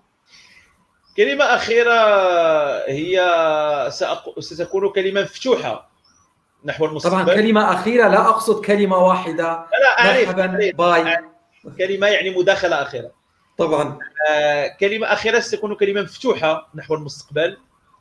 أولا في الشق الكردي، بما أنني ضيف في قناة صديقي علي، يعني في قناة كردية، أقول أنني أتمنى، نحن يعني جميع الأمازيغ نتمنى للشعب الكردي الصمود والنضال والصبر والنفس الطويل إلى حين استرجاع أرضه كاملة غير منقوصة من الاستعمار التركي والعروبي والفارسي. ونعتبر أن تحرر، كما قلت سابقا، أن تحرر الشعب الكرد من تحررنا، وتحررنا من تحرر الشعب الكرد الصديق، حتى لأن نعاني من نفس الخصوم. وأما في مسألة الأمازيغية والشعب الأمازيغي، فالشعب الأمازيغي يزداد وعيا يوما بعد يوم. لا تهمنا بتاتا ولا نعيرها أي اهتمام لائحة الاتهامات التي نعاني منها نحن الاثنين سيد علي، يعني يعني ذلك الكوكتيل العجيب من الاتهامات، يعني أبناء الاستعمار، أهل الفتنة، الأيادي الأجنبية، الخلطة السحرية، الصهيونية، الماسونية، تتلقون أموالا من السفارات. يعني ماذا بعد؟ يعني هناك نحن نختلف عنكم في اتهام واحد، أننا أبناء الجن، هكذا يقول. الجن جاءوا ونحن من الجن، كيف ذلك؟ لا أعلم. نحن لدينا هذا أيضا، يعني نقول أن يقولون يعني في المغرب النبي عربي والشيطان بربري أمازيغي، يعني النبي عربي والشيطان شيعي. يقولون في يعني مقولة يعني من نتائج الوعي الذي أسسته السلطة في المغرب لاحتقار الأمازيغية في الأوساط الشعبية. يعني الاتهام الوحيد الذي لا يزال لم ينضف إلى اللائحة أعتقد هو آكل لحوم البشر، يعني الوحيد التي ننتظر أن تنضاف إلى اللائحة المقيتة التي لا نعيرها أي اهتمام ونمضي إلى الأمام. يعني بالنسبة لنا يعني هذه الاتهامات أقل من يعني أقل قيمة من الإزبال يعني. ثم نقول أننا يعني صامدون حتى نصل إلى الأهداف المرجوة، وهي الإقرار بأمازيغية دولنا إقرارا دستوريا قانونيا فعليا حقيقيا. حققنا مكتسبات بطبيعة الحال بفضل نضالنا، أخضعنا الدولة يعني الموقف الرسمي لاعتماد خطابنا في كثير من المحطات، ولكن الطريق طويل جدا. كما نقول بالأمازيغية أسوري فسوري فبريدي سوري غزيف أطرز ولا تشنا تنمير تنشيان مسعالي تنمير تقاحي منين تمنين تبدو تنش نايد فار نسا هات أول نخ إلا ديس شيان البضاد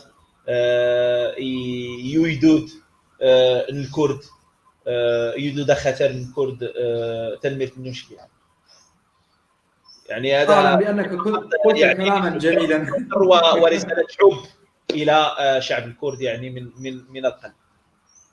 لك الشكر. سباس. عزيز عمر يقول هربجي يعني يحيى أخونا الضيف الأمازيغي، كلمة هربجي بمعنى يحيى أو يعيش. المصطفى نضال يقول نريد حلقة ثانية مع ضيفك الكريم. تمام، سنقوم بحلقة، سنكون ضيوفا على مشاهدينا في حلقة في المستقبل إن شاء الله، في المستقبل القريب نتكلم فيه عن همومي عن كثير من الأمور.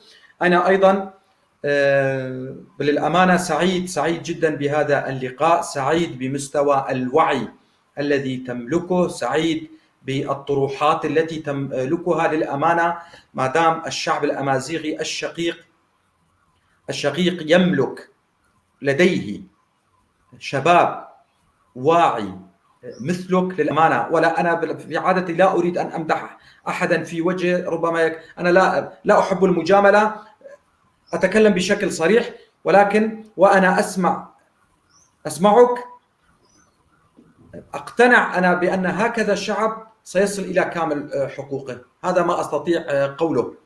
كي لا أمدحك كثيرا في وجهك، أنا لا أحب هذا الأمر. شكرا جزيلا سيد علي، ولك مني كل التقدير والاحترام، وكن على يقين أنني أيضا عندما أتكلم عن صمود ونضال والمدرسة النضالية الكردية فأنا لا أرميها بالورود، إنما نحن نرى النساء قبل الرجال في كردستان العظيمة في قوات البشمركة، ونحن فرحون جدا بنقطة الضوء الموجودة في المسار النضالي الكردي، وهي كردستان العراق بعد سقوط الإرهابي الداعش الفأر الجرد الحقير صدام حسين العروبي النتن الذي قتل 5000 كردي في مجزرة حلبجة في 1988. نحن نتألم لآلامكم ولم ننسى. ومناسبة حتى نختم يعني ونثبت الصداقة العميقة الكردية الأمازيغية التي ليست وليدة اليوم، وهو أنه تكلمنا عن المناضل الكبير محمد شفيق في سنة 1988 بعد مجزرة حلبجة لصدام حسين التي قتل فيها 5000 كردي. طالب محمد شفيق، كان عضوا في العصبة المغربية للدفاع عن حقوق الإنسان، وطالب العصبة بالخروج ببلاغ تنديدي لمجزرة الجرد الفأر العفن النتن المقبور صدام حسين، والوقوف بجانب مأساة المجزرة التي عانى منها الشعب الكردي الصديق. ورفضت العصبة المغربية أن تخرج ببلاغ لأن كل أعضائها كانوا ينتمون إلى التيارات العروبية، فقدم استقالته مباشرة السيد محمد شفيق الأمازيغي المناضل الأمازيغي، قدم استقالته فورا بعد رفض العصبة التضامن مع الشعب الكردي. يعني نحن نعرف الجرائم التي قامت بها التيارات العروبية سواء في موطنها الأصلي أي في الشرق، أو يعني أزلام ميشيل عفلق وباقي العروبيين في بلاد تمزغة. يعني صداقتنا والتحامنا وتشابكنا ليس وليد اليوم وسيستمر إلى الأبد إن شاء الله. بإذن الله مارجين لكم خالص الشكر والتقدير لك ما مستوى لضيفك الكريم المصطفى نضال. يقول ربما المصطفى نضال ربما لدى الشعب الأمازيغي هذه الإشارة تعبر عن الحرية؟ لا، هذه إشارة تعبر عن شعار الحركة الأمازيغية في أرض تمزغة، وهي الأصابع الثلاث يرمزون إلى الكلمات الثلاث التي تكون شعار النضال الأمازيغي: أشال، أوال، أفغان. الأرض، اللغة، الإنسان. الأرض، اللغة، الإنسان. أشال، أوال، أفغان. أشال، أوال، أفيال. يس. وطبعا ستجد في بعض الأحيان يقولون أكال، لأن في بعض القبائل الأمازيغية ينطقون الكاف كافا، وفي بعض المناطق الأمازيغية مثل القبائل التي أنحدر منها ننطق الكاف شينا. فأشال، أكال، نفس المعنى، نفس الكلمة. ليست مشكلة، الأرض موجودة، اللغة قديمة وعريقة، الإنسان أنتم موجودون، أنتم والكثير من أصدقائنا على مواقع التواصل الاجتماعي. بهذه الأمور سوف يصل الأمازيغ إلى حقوقهم. أستطيع أن أقول لك باللغة الأمازيغية تانميرت، هل هي تعني سباس بالكردية؟ تماما تنميرت، شكرا، سباس. والعفو يعني الرد على الشكر في الأمازيغية يختلف بطبيعة الحال. هناك عدة مرادفات، لأن اللغة الأمازيغية لغة غنية جدا. يمكن أن تقول فوميا أو أوريليماخ. فوميا أسهل بالنسبة لي. فوميا سهلة، يعني تنميت فوميا. جميل صديقي تانمير، سيكون لنا لقاء آخر إن شاء الله في المستقبل القريب. يعني بكل سرور وبكل فرح. لك الشكر. أتمنى اليوم المشاهدون قد حصلوا على معلومات مفيدة عن الشعب الأمازيغي العريق القديم قدم التاريخ، وعلى ثقافة وتراث هذا الشعب المسالم الطيب صاحب الصوت الجميل في أغانيه واللباس الجميلة. أتمنى سأقرأ آخر تعليق لمصطفى نضال. قلت تحية لحضرتك أستاذ علي هذا قرار، أتمنى لك دوام توفيق. شكرا لك أبو وارشين، لك جزيل الشكر. أتمنى للشعبين الأمازيغي والكردي الحرية، السلام، الاستقرار، الأمان. أستطيع الآن أن أقول لكم جميعا تصبحون على خير، على أمل اللقاء في يوم آخر وحلقة أخرى. شف باش تنميرت الزول غيفون. تنمر.